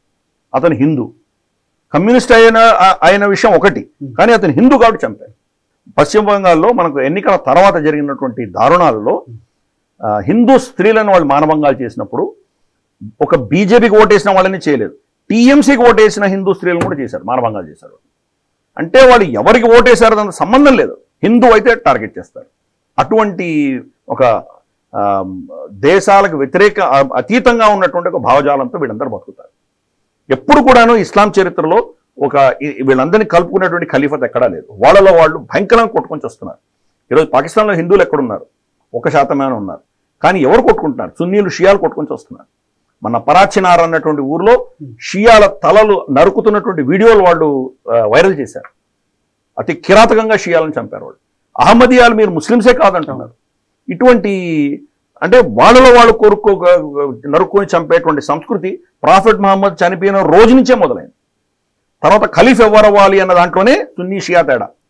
ఖురాన్ని అందరూ నమ్ముతారు, అల్లాహ్ని నమ్ముతారు, ప్రాఫెట్ మహమ్మద్ని నమ్ముతారు. ఈ మూడుని నమ్మేటివే అన్ని ఫిర్కీలు కూడా, 50 పైబడి ఫిర్కీలు ఉన్నాయి వాళ్ళవి. ఇవన్నీ కూడాను ఈ ముగ్గుడిని నమ్ముతారు. కానీ వాళ్ళలో తేడాలు ఏంటి? మొదటి ఖలీఫ్ ఎవరవ్వాలి? అబూబక్కర్ ఖలీఫ్ అయినందుకు అతన్ని అపోజ్ చేసినటువంటి ఇమాం హుసేన్, అతని ప్రాఫెట్ మహమ్మద్ మనవడు ఎవరైతే ఉన్నారో వాళ్ళని నమ్మేటువంటి తెగ షియాస్. అబూబక్కర్ అన్న అతను అదే పనిగా ప్రాఫెట్ మహమ్మద్ చెప్పినా వినకుండా తను ఖలీఫ్ అయ్యాడు అని వీళ్ళు అపోజ్ చేస్తారు. అబూబక్కర్ వచ్చి ప్రాఫెట్ మహమ్మద్కి అల్లుడు కాబట్టి అతనే ఖలీఫ్ అవ్వాలి, అతనే రాజ్యం చేయాలని సున్నీలు భావిస్తారు. ఇంతనే తేడా, పొలిటికల్ డిఫరెన్సెస్, భావజాల వైరుధ్యం ఏమీ లేదు. కాఫిర్లు వచ్చేసరికి హిందువులు లాంటి వస్తే వీళ్ళిద్దరు కలిసిపోతారు. అది దౌర్భాగ్యమైన పరిస్థితి. పాకిస్తాన్ని ఫామ్ చేయడానికి క్రిస్టియన్స్ ఓటేశారు. పాకిస్తాన్ ఈరోజు వెస్ట్ పంజాబ్లో ఉన్నటువంటి క్రిస్టియన్స్ ఓటేశారు, కమ్యూనిస్టులు ఓటేశారు. అంటే ఈ 3 అబ్రహామిక్ మతాలు కూడా టార్గెట్ మనమే. ఇది మనం అర్థం చేసుకోవాలి. బంగ్లాదేశ్లో అదే జరుగుతున్నది, పాకిస్తాన్లో ఏదో జరుగుతున్నది, ఆఫ్ఘనిస్తాన్లో సరే అదే పరిస్థితి. ఈరోజు కంప్లీట్గా తుడిచిపెట్టేశారు. అక్కడ యూరోప్లోనూ అదే పరిస్థితి, ఎక్కడ పోయినా ఇదే పరిస్థితి. వాళ్ళు కొట్టుకు చేస్తారు. కానీ మనం వచ్చేసరికి వాళ్ళు కలిసిపోతారు. ఇది ఒక భయంకరమైన ఇష్యూ. దాని నుంచి మనం అధిగమించాలంటే మనకు ఫస్ట్ అవగాహన ఉండాలి. హిందువులలో అవగాహన లేదు. 2 మనలో క్షాత్రం రావాలి. క్షాత్రంలో చాలా గ్రేడ్స్ ఉన్నాయి. 1 వీళ్ళని ఎదిరించేటువంటి శక్తి మనకు కావాలి, బౌద్ధికంగా కావాలి, అలాగే సామాజికంగా కావాలి, అలాగే క్షాత్రం. మన అస్త్రశస్త్రాలు కూడా మన దగ్గర, మనల్ని మనం ప్రొటెక్ట్ చేసుకోవడానికి మన రాజ్యాంగం కూడా మనం వ్యతిరేకించదు. నేను రక్షించుకోవడానికి నువ్వు ఏమైనా చేయొచ్చు అంటున్నారు. ఈ ప్రభుత్వాలు ఫెయిల్ అవుతున్నప్పుడు, నేను మైనారిటీలో ఉన్నప్పుడు, మనకు పాత బస్తీ కావచ్చు, మనకు భైన్సా లాంటి ప్రాంతాలు కావచ్చు, నన్ను కాపాడుకోవడానికి నేను నా ఇంట్లో నా అస్త్రం పెట్టుకుంటే కానీ నన్ను ఎవరో తిరస్కరించలేరు. నేను అస్త్రం పెట్టుకోండి, నాకు అనవసరం. వాడికి కూడా అస్త్రం తీసేయి, ఇద్దరికి తీసేసడం నాకేం ఇబ్బంది లేదు. వాడికి అస్త్రం పెట్టి నాకు అస్త్రం తీసి నేను బతకడానికి కూడా వీలేదని చెప్పే అధికారం ప్రభుత్వాలకు లేదు. కాబట్టి మన క్షాత్రంలో మనకు క్షాత్రం రావాలి. ప్లస్ ఇదంతా ఒక అసిమెట్రికల్ వార్, న్యాయబద్ధంగా చట్టబద్ధంగా రూల్ బేస్డ్ వాళ్ళు యుద్ధం చేయలేదు కాదు. కాబట్టి మనం కూడా అటువంటిది అవలంబించక తప్పదు. కృష్ణ పరమాత్ముడు మహాభారత యుద్ధంలో, కురుక్షేత్ర యుద్ధంలో పెద్ద ఎవరైతే యోధులు ఉన్నారో వాళ్ళనందరినీ కూడాను కపటంతోనే చంపాడు ఆయన. భీష్ముడిని ఎలా చంపాడు, ద్రోణుడిని ఎలా చంపారు, ఆయన కర్ణుడిని ఎలా చంపారు, దుర్యోధనుని ఎలా చంపారు, ప్రతి ఒక్కరిని ఒక విధమైన కపటంతోనే చంపారు ఆయన. అంటే వాళ్ళు రూల్స్ పాటించినప్పుడు భీష్ముడుగా యుద్ధం చేయకుండా వశువుగా యుద్ధం చేసినప్పుడు అతను చంపవలసిన పద్ధతిలో ఆయన చంపారు. ద్రోణాచార్యుని ఎవరు ఓడించగలరు? మరి ద్రోణాచార్యుడు నువ్వు ఊడిగం చేసావు వాళ్ళకి, కాబట్టి ఆ రుణం తీర్చుకోవడానికి మాత్రం యుద్ధం చేయి. నువ్వు కక్షతోటి అభిమన్యుడు లాంటి వ్యక్తిని రూల్స్కి విరుద్ధంగా 6 మంది ఒకటేసారి వచ్చి మహారథికులు వచ్చి అతను చంపడం అన్నది ఏ రూల్ ప్రకారం అది సమ్మతమైంది? అది అటువంటి వ్యక్తిని మరి చంపడానికి వేరే పద్ధతిలో చంపాలి. కర్ణుడు ద్రౌపదిని ఒక వేశ్య కింద అభివర్ణించినప్పుడు మరి కర్ణుడు ఎలా చంపాలి? కాబట్టి ఇవన్నీ కూడా ఏంటంటే మనం రూల్స్ మనం పాటించి మన శత్రువు రూల్స్ పాటించనప్పుడు ఆ యుద్ధం మనం గెలిచేటువంటి పరిస్థితులు లేవు మనకు. మనం కూడా దాన్ని ప్రాక్టికల్గానే మనం శ్రీకృష్ణ పరమాత్ముడి ప్రేరణతోటి మనం కూడా దాన్ని తీసుకువెళ్ళవలసిన ఆవశ్యకత ఉన్నది. దాంట్లో చాలా సజెషన్స్ ఉండొచ్చు. ఫర్ ఇన్స్టెన్స్ మనం మాంసాహారులు ఎవరైతే ఉంటారో, ఎప్పుడైతే మనం పోర్క్ పంది మాంసం ఎక్కువ తినడం మొదలు పెడతామో ఫస్ట్ లవ్ జిహాద్ లాంటివి మనం ఆపేటువంటి అవకాశాలు ఉన్నాయి. పంది యొక్క ఎముకలతోటి ఆర్నమెంట్స్ చేసుకోవచ్చు. ఆఫ్టర్ ఆల్ మనకు షెల్ తోటి బ్యాంగిల్స్ మనకు ఇప్పుడు మొహంజోదారో హరప్ప నుంచి ఇప్పటిదాకా మనకు ఉంటున్నాయి. కాబట్టి అలాంటప్పుడు ఈ ఎముకలతో మనం చేసుకోవచ్చు. మనకు ఏనుగు దంతంతో మనం ఎన్నో చేసుకుంటున్నాం కదా. మనం పులి గోర్లు మనం ఆభరణాల్లో వేసుకుంటాం. అటువంటిప్పుడు దీనికి వేసుకుంటే తప్పేంటి? కనీసం మన స్త్రీలు, మన అమ్మాయిలు బయటికి వెళ్ళినప్పుడు వాళ్ళు అరే ఇక్కడ ఏదో పందికి సంబంధించినటువంటి వస్తువు ఉన్నది అని వాళ్ళు దూరం ఉండేటువంటి ప్రయత్నం చేస్తారు. సరే, మన అమ్మాయి తప్పు చేసి దాన్ని తీసి పడేస్తే మనం ఏం చేయలేం, కానీ అట్లీస్ట్ కొంత మనం రెసిస్టెన్స్ చేయగలం. అసిమెట్రికల్గా యుద్ధం చేయాలి. శత్రువు యొక్క ఏ టాక్టిక్స్ వాడుతున్నాడో అదే టాక్టిక్స్ మనం కూడా వాడగలగాలి. ధర్మాన్ని అదే పద్ధతిలో నిర్మించాలి. ప్లస్ అంతకంటే ముఖ్యమైనది ఏంటంటే ఇవి మనం ఏం చేస్తున్నామో ఇది చేస్తున్నది మన ధర్మాన్ని మనకు పరిరక్షించుకునేదానికి చేస్తున్నాం. ధర్మము మేము శాంతిగా ఉంటాము అని చెప్పి ఏదో బుద్ధుడో లేకపోతే మహాత్మా గాంధీ మాటలు చెప్తే కనుక మన సంస్కృతి ఉండదు. మహాత్మా గాంధీ చాలా స్పష్టంగా చెప్పారు, వాళ్ళు కనుక మిమ్మల్ని చంపేసే పరిస్థితి వస్తే, మిమ్మల్ని అందరినీ చంపేసి వాళ్ళు కొత్త సామ్రాజ్యాన్ని, కొత్త సమాజాన్ని స్థాపిస్తే కనుక మీరు చాలా దాన్ని ఆమోదిస్తూ దాన్ని మీరు విల్లింగ్లీ మీరు వాళ్ళకి సరెండర్ అవ్వండి, వాళ్ళ చేతిలో చనిపోండి మీరు అని చెప్పారు ఆయన. అంటే అహింస చేయకండి, మీరు చనిపోండి పర్వాలేదు, మీరు అందరూ ముస్లిమ్స్ అయిపోయినా పర్వాలేదు అని ఆయన స్టేట్మెంట్ ఇచ్చారు. ఇది మనకు నాథురామ్ గాడ్సే యొక్క కన్ఫెషన్స్లో కూడా మనం చూడవచ్చు. ఆయన రిటర్న్ డైరీస్ ఏవైతే గాంధీ ట్రస్ట్ పబ్లిష్ చేసిందో దాంట్లో కూడా ఇవన్నీ ఉన్నాయి. మనం ఎక్కడి నుంచో బయట నుంచి చెప్పట్లేదు ఇవి. ఆయన దాన్ని త్రికరణ శుద్ధిగా నమ్మారు. ఆయన ఏ పరిస్థితులు వచ్చినా మనం నాన్ వైలెన్స్ వెళ్ళకూడదు అనేటువంటి ఆయన నమ్మారు. కానీ మనకు అహింస అన్నది దానికి ఒక అవధులు ఉన్నాయి. ఎప్పుడైతే మీ ధర్మానికి ఒక గ్లాని కలుగుతుందో, మీ ధర్మాన్ని, మీ ఉనికికి దెబ్బ వచ్చేటువంటి పరిస్థితి వస్తుందో అప్పుడు మీరు అస్త్రం పట్టుకోక తప్పదు అని మన శాస్త్రాలు, మన పురాణ ఇతిహాసాలు, మన సంస్కృతి చెప్తోంది. కిర్గిస్తాన్ నుంచి తీసుకొని బాలి దాకా, కాస్పియన్ సముద్రం నుంచి తీసుకొని లావోస్ దాకా ఉన్నటువంటి అఖండ భారతంలో ఏదైనా ఒక్క దేవి కానీ దేవత కానీ అస్త్రశస్త్రాలు లేకుండా మనం ఉన్నాయా? మనకు ఎవరు పృథ్వీరాజ్ చౌహాన్ని మహమ్మద్ గోరీకి క్షమాభిక్ష పంపించమని ఎవరు చెప్పారు? ఎప్పుడైనా శ్రీకృష్ణ పరమాత్ముడు చేశాడా? సరే, రాముల వారు రావణుడిని క్షమించి వదిలేశారు, రాత్రికి మళ్ళీ పొద్దున్న రా అని చెప్పారు. కానీ ఆ తప్పిదాన్ని మళ్ళీ శ్రీకృష్ణ పరమాత్ములు దాన్ని కరెక్ట్ చేయడం జరిగింది. ఎవరిని క్షమించలేదు ఆయన. కాబట్టి మనం అర్థం చేసుకోవాల్సిందంటే మనం సమయాన్ని బట్టి, పరిస్థితుల బట్టి మనం ఈ టాక్టికల్గా మార్పులు చేసుకోవాలి. రాముల వారి కాలంలో ఉన్నటువంటి పరిస్థితి వేరే, త్రేతాయుగంలో ధర్మం ఎలా ఉండేది ఆ పరిస్థితులు వేరే, ద్వాపర యుగము తర్వాత కలియుగం వచ్చేసరికి దాంట్లో ఎన్ని పరిణామాలు చెందే చూస్తున్నాం మనం. కాబట్టి ముళ్ళుని ముళ్ళుతోనే తీయాలి. అటువంటి పరిస్థితి మనం నేర్చుకోవాలి కదా. ఎందుకు ఇప్పటికి కూడా మేము అహింసావాదులుగానే ఉంటాము, మమ్మల్ని ఏం చేయకండి అంటే కనుక ఎవరు ఊరుకుంటారు? మనం అది నిజంగా అహింసావాదమేనంటారా? ఏదైతే మిమ్మల్ని రక్షించుకోలేనటువంటి అహింస ఏదైతే ఉందో అని అహింస అనడానికి వీలేదు. దాన్ని పిరికితనం అనాలి, లేదా దాన్ని బానిసత్వపు భావజాలం అని చెప్పాలి. మిమ్మల్ని మీరు రక్షించుకోండి. శాంతి ఎప్పుడు వస్తుందంటే మీరు ముందర ఖడ్గం పెట్టి మీరు ధ్యానంలో కూర్చోండి. శక్తిహీనుడికి శాంతి ఉండదు. టిపికల్ ఎగ్జాంపుల్ మనం చూసాం, టిబెట్. వాళ్ళు పాపం ఎవరికి హాని చేశారు? వాళ్ళు బౌద్ధ ఆరామాల్లో వాళ్ళు పూజలు చేసుకునేవాళ్ళు, తపస్సు చేసుకునేవాళ్ళు, ఏదో ధ్యానాలు చేసుకునేవాళ్ళు, విభూతి భస్మము చక్రాలు తిప్పుకొని శాంతియుతమైన సమాజాన్ని చైనా వచ్చి ఊచకోత కోసి లక్షలాది మందిని చంపి వాళ్ళని మొత్తం ఆ సంస్కృతిని అంతా ధ్వంసం చేసి ఎన్నో వందల వాళ్ళ పగోడాలని, వాళ్ళ లైబ్రరీని తగలబెట్టినప్పుడు ఏమయ్యారు వాళ్ళు? ఈరోజు భారతదేశంకి వచ్చి శరణ తీసుకున్నారా లేదా? కాబట్టి మీరు శాంతిగా ఉంటే దానివల్ల మీరు క్షేమంగా ఉంటారనుకోవడం చాలా తప్పది. మీ శాంతి ఎప్పుడు వస్తుందంటే మీకు బలం ఉన్నప్పుడే వస్తుంది. బలవంతుడికే శాంతి ఉన్నది, బలవంతుడికే జీవించేటువంటి హక్కు ఉన్నది. ఇది చరిత్ర చెప్తోంది. మన పెద్దలు చేసిన తప్పులు ఏంటంటే, బుద్ధుడు కానీ మనకు గాంధీ గారు కానీ, వాళ్ళు వ్యక్తిగతంగా చాలా మహానుభావులు, వాళ్ళని గౌరవించవలసిన విషయం. బుద్ధుడిని మనం ఒక అవతార పురుషుడిగా మనం చెప్పాం. మనం దాంట్లో మనకు ఎటువంటి ఇది లేదు. ఆయన చెప్పినటువంటి 8-fold పాత్ కానీ, లేకపోతే మనకు నిర్వాణ గురించి చెప్పినటువంటి పద్ధతులు కానీ, సన్నిసించడం కానీ, ఇవన్నీ కూడా ఏంటంటే చాలా గొప్ప విషయాలు మనకు హైందవంలో ఎప్పటి నుంచో ఉన్నాయి. అదే ఆయన చెప్పినటువంటి సర్వం క్షణికం క్షణికం అన్నటువంటి ఏదైతే సూత్రం ఉన్నదో, ఆదిశంకర్లు వచ్చి సర్వం శూన్యం శూన్యం అన్నది. రెండింటిలో ఏం తేడా లేదు, సైద్ధాంతిక పరంగా ఇద్దరికి మనకి ఏం తేడా లేదు. కాకపోతే ఆయన మనకున్నటువంటి వ్యవస్థలనికి వ్యతిరేకంగా వ్యక్తిగతమైనటువంటి పురోగతి గురించి ఆయన మాట్లాడారు. సంఘం శరణం గచ్చామి అన్నారే కానీ సంఘం ఎలా ప్రొటెక్ట్ చేసుకుంటుంది అన్న విషయంలో ఆయన వ్యక్తి యొక్క సంఘంలో ఉంటూ ఎలా మీకు నిర్వాణం రావాలి అన్న దాని మీద ఆయన ఫోకస్ చేశారు. దాంతో సమాజం క్షీణించింది, తట్టుకోలేకపోయారు. ఈ రోజు ఉన్నటువంటి స్థానాలు Kazakhstan, Kyrgyzstan, Uzbekistan, Turkmenistan, Afghanistan, Pakistan, ఇవన్నీ కూడా ఒకప్పుడు బౌద్ధ క్షేత్రాలే. ఏమయ్యాయి ఈరోజు? అన్నీ మారిపోయాయి కదా, ఒక్క దాడిలో అందరూ మారిపోయారు కదా. హిందూ దేశమైనటువంటి ఇప్పుడున్నటువంటి ఇండియా మాత్రమే తట్టుకోగలిగింది. ఎందుకు? బుద్ధుడిని గౌరవించాం, బుద్ధుడిని ఒక అవతార పురుషుడిగా స్వీకరించాం. కానీ బుద్ధుడు చెప్పినటువంటి ప్రిన్సిపల్స్ని క్షాత్ర రూపేణ మనం దాన్ని ప్రొటెక్ట్ చేసుకున్నాము. బప్పా రావల్ గారి దగ్గర నుంచి తీసుకుని ఎంతో మంది, ఎన్నో రాజ్యాలు, రాజులు, అలాగే మనకు గొప్ప గొప్ప వ్యక్తులు దీన్ని కాపాడారు కాబట్టి ఈరోజు మనం ఉన్నాం. బప్పా రావల్ రమారమి 300-400 సంవత్సరాలు మళ్ళీ ఇస్లామిక్ దాడులు రాకుండా ఆపగలిగారు. ఆ ఫెడరేషన్ తయారు చేశారు. ఆయన బతికిలేరు కానీ ఒక ఫెడరేషన్ తయారు చేయడం ఆపగలిగారు ఆయన. ఎప్పుడో 6వ శతాబ్దం 7వ శతాబ్దంలో మొహమ్మద్ బిన్ కాసిం వస్తే, మహమ్మద్ గోరీ వచ్చేంత వరకు 400 సంవత్సరాలు మళ్ళీ వాళ్ళు తిరిగి రాలేకపోయారు. ఆయన ఇచ్చినటువంటి ఆ వారసత్వం దాన్ని 400 సంవత్సరం మనం ఎదుర్కోగలిగాం. ఎలా ఎదుర్కొన్నాం? మనం క్షాత్రం వల్ల ఎదుర్కొన్నాం.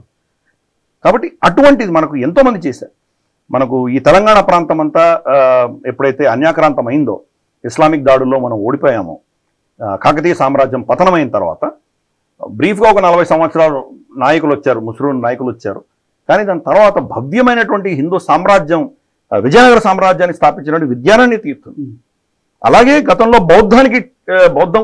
బౌద్ధానికి ఒక ఇన్ఫ్లుయెన్స్ తోటి క్షీణించినటువంటి భారతాన్ని పునర్స్థాపించినటువంటి చాణక్యుడు కావచ్చు. అలాగే మళ్ళీ మొఘల్ సామ్రాజ్యం ఈ దేశాన్నంతా అతలాకుతలం చేస్తున్నప్పుడు సమర్థ రామదాస్ కావచ్చు. ఇటువంటి వాళ్ళందరూ కూడాను మళ్ళీ దానిలో సమాజంలో ఒక విధమైన క్షాత్రం నింపే దిశగా మళ్ళీ రాజ్యాన్ని తీసుకొచ్చారు, ఒక రెసిస్టెన్స్ తీసుకొచ్చారు.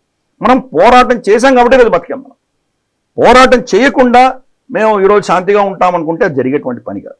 ఎవరో పైన కూర్చున్నారో, ఎవరో ప్రధానమంత్రో ఎవరో చేస్తారు, సరసంచాలకీ చేస్తారు, మనకు అక్కర్లేదంటే కనుక అది జరిగేది కాదు. ప్రతి హిందువు ఒక క్షాత్రుడే, ప్రతి హిందువు ఒక సైనికుడే. ఈ యొక్క ధర్మాన్ని కాపాడడానికి, ఈ దేశ సంస్కృతిని కాపాడడానికి ప్రతి ఒక్కరూ కంకణం కట్టుకోవాలి. అంటే అందరినీ కత్తులు తీసుకొని రోడ్డు మీద రమ్మని నేను అనట్లేదు. ఎవరి శక్తి కొలితే వాళ్ళు చేయాలి. శక్తి లేదు, కనీసం భగవంతుని ప్రార్థిస్తున్నారా మీరు? మీరు చేసే ప్రార్థనలో నాకు ఆరోగ్యం బాగుండాలి, మా పిల్లకు పెళ్ళవ్వాలి, మా ఇంకెవరికో ఆరోగ్యం బాగుండాలి, ఇంకెవరికో ట్రాన్స్ఫర్లు అవ్వాలి, ఇవే కదా మనం కోరుకుంటాం. వ్యక్తిగతం, తన కుటుంబం అంతే. గుడికి వెళ్ళామంటే మనం ఇప్పుడు తిరుపతికి వెళ్ళామంటే సంవత్సరానికి 2 కోట్ల మంది భక్తులు వెళ్తున్నారు. ఎంతమంది హిందువులు వెళ్తున్నారు అక్కడికి? నా ధర్మం కాపాడబడాలి, నా దేశం కాపాడబడాలి, నా సైనికులు రక్షించబడాలి, వాళ్ళు విజయం సాధించాలి. ఇది ఎంతమంది కోరుకుంటున్నారు? కుంభమేళాకి వెళ్తున్నాం మనం. గిన్నిస్ బుక్ ఆఫ్ వరల్డ్ రికార్డ్స్లో ఒక ధార్మికమైనటువంటి కార్యక్రమానికి మానవాళి తరలి వచ్చేటువంటి అతి పెద్ద జాతర ఏదైనా ఉందంటే కుంభమేళ. నా పక్కన నుండి వ్యక్తి ఎవడో నాకు తెలియదు, నాకు అనవసరం. నా పాపాలు నేను కడుక్కుంటున్నాను, నా పుణ్యం కోసం నేను వెళ్తున్నాను. పాప భీతి, పుణ్య ప్రీతి ఇవే ఉన్నాయి. కానీ నా సమాజం, దేశం ఏమైందో మనకు అక్కర్లేదు కదా. ఇది మన ప్రాబ్లం. అందుకనే బంగ్లాదేశ్లో జరుగుతున్నటువంటి మరణకాండ గురించి మన స్పందన ఏంటి? నాకు అనవసరం. ఏదో వాట్సాప్లో 4 మెసేజ్లు పెడతాను, అయిపోయింది. మోదీ గారు ఏం చేస్తున్నారు అంటే నేనేం చేస్తాను మనం ప్రశ్నించుకోక్కర్లేదా? మోదీ గారు ప్రధానమంత్రి, ఆయన వెళ్ళి మీరు యుద్ధం చేయమంటారు అక్కడ? ఆయన చేయగలిగింది ఆయన చేస్తారు, ఆయన చేయలేని చాలా ఉంటాయి. కానీ మీరేం చేస్తున్నారు? మీరేమైనా బహుశా ఏమైనా సిగ్నేచర్ క్యాంపెయిన్ చేశారా? మీరు సామూహికంగా ఏదైనా హోమమో, సత్యనారాయణ వ్రతమో, అభిషేకం లాంటివి, కుంకుమార్చన లాంటివి ఏమైనా చేశారా? మీరు అందరూ ఒక 100 మంది వెళ్ళి కూర్చొని భగవంతుని ప్రార్థించారా? కనీసం అది చేశారా? మీరందరూ కలిసి ఏదైనా ఒక సదస్సు పెట్టుకొని దాంట్లో దీని గురించి చర్చించారా? ఆ వీడియోలు, ఆ హిందువులు అక్కడ పడుతున్నటువంటి బాధలకు సంబంధించిన వీడియోలు ఏమైనా చూసారా మీరు? ఒక తల్లిని కూతురిని ఇద్దరిని భర్త ముందరే మానభంగం చేసి చంపినప్పుడు అతను గతి లేని పరిస్థితుల్లో అక్కడ చెరువులో దుంకాడు. ఆయన చెరువులో దుంకితే వెంటాడి రాళ్లతో కొట్టి చంపారు అతన్ని. ఆ వీడియోలు ఉన్నాయి. అది మీరు ప్లే చేశారా? ఎందుకు చేయలేదు? ఇటువంటివి ఎందుకు చేయట్లేదు మీరు? కనీసం మీరు ఒక 100 మంది కూర్చొని అయ్యో ఇలా జరుగుతోంది అని దాన్ని ప్రతిఘటించడం, పోనీ మోదీ గారికో ప్రెసిడెంట్కో లేదా వాళ్ళ మహమ్మద్ యూనిస్కో మీరు లెటర్లు రాయడం అని చేశారు? యునైటెడ్ నేషన్స్ హ్యూమన్ రైట్స్ కమిషన్కి ఏదైనా లెటర్ రాద్దామని అనుకున్నారా? మనకేం పట్టింది? అది ప్రభుత్వం చూసుకుంటుంది, లేదా ఆర్ఎస్ఎస్ చూసుకుంటుంది, మనకేం పని? ఇటువంటి నిర్లిప్త పరిస్థితిలో ఈరోజు హిందూ సమాజం ఎందుకుంది? అందుకనే వాళ్ళు మనం క్రమేపీ దెబ్బతింటున్నాం. గతంలో అయితే మనకు సమర్థ రామదాస్ కావచ్చు, విద్యారాణి తీర్థులు కావచ్చు, శివాజీయో, ఇటువంటి వాళ్ళందరూ మనకు వచ్చారు. ప్రతిసారి వాళ్ళు వస్తారని మనం ఆశించలేం కదా. వాళ్ళు రానంత వరకు పరిస్థితి ఏంటి మంది? అందరూ కూడా ధర్మాన్ని వదిలేసుకుందామా? కాబట్టి హిందూ సమాజం మనం కాపాడుకునే పరిస్థితి. అంటే వీళ్ళు రాని సమయంలో కూడా వాళ్ళు యుద్ధాలు చేశారు కదా. సమర్థ రామదాసు మనకు విద్యారాణి తీర్థుల విజయనగర సామ్రాజ్యం పతనమైన తర్వాత శివాజీ వచ్చేదాని మధ్యలో మరి హిందువులేరు అందరు కన్వర్ట్ అయిపోయారా? అవ్వలేదు కదా. పోరాటం చేస్తూనే ఉన్నాం కదా. ఆ పోరాటం ఇప్పుడు ఎందుకు చేయట్లేదు? ఎందుకు దాని నుంచి మనం డిస్కనెక్ట్ అయి ఉన్నాం? జ్యూస్ యోధులు అంటాం మనం. వాళ్ళు ప్రతి సంవత్సరం వాళ్ళ న్యూ ఇయర్స్ డే, నూతన సంవత్సరాది రోజు ప్రపంచవ్యాప్తంగా ఎక్కడ కలిసినా, ఎందుకంటే వాళ్ళ ఇజ్రాయెల్ నుంచి వాళ్ళని తరిమేశారు, 2000 సంవత్సరాలు లేరు వాళ్ళు. ఎక్కడ కలిసినా వాళ్ళ మొత్తం సెలబ్రేషన్స్ పూజలు అయిపోయి వెళ్ళిపోయేటప్పుడు ఒకరినొకరు వాళ్ళు గ్రీటింగ్ చెప్పుకునేటప్పుడు ఏం చెప్తారంటే వచ్చే సంవత్సరం మనం జెరూసలేంలో కలుద్దామని చెప్పుకునేవారు. 2000 సంవత్సరాల వరకు దాన్ని మర్చిపోలేదు. అదొక సంకల్పంగా చేసుకున్నారు వాళ్ళు. 2000 సంవత్సరాల తర్వాత వాళ్ళు జెరూసలేం వచ్చింది, ఇజ్రాయెల్ వచ్చింది వాళ్ళకి. మనం ఈ రోజు దాకా మనం ఎవరైనా ఇద్దరు హిందువులు కలిస్తే మానస సరోవరం, కైలాసం అఖండ భారతంలో మన అధీనంలో రావాలి అని ఎవరైనా కోరుకుంటున్నారా? ఎందుకు చెప్పుకోవట్లేదు మనం? ఇది మన దౌర్భాగ్యం. ప్రతిరోజు సంకల్పం చెప్పుకుంటామే, మేరోహ దక్షిణ దిగ్భాగే, ఏదో శ్రీశైలేశ వాయువ ప్రదేశే ఆగ్నేయ ప్రదేశే ఏదో చెప్పుకుంటాం కదా సంకల్పంలో. మేరోహ దక్షిణ దిగ్భాగే. మేరు ఎక్కడుంది? మేరు పర్వతం ఎక్కడున్నది? ఈరోజు మనకు తాజికిస్తాన్లో ఉంది. అది భారత భూఖండంలో భాగం కావాలని ఎందుకు కోరుకోవట్లేదు మనం?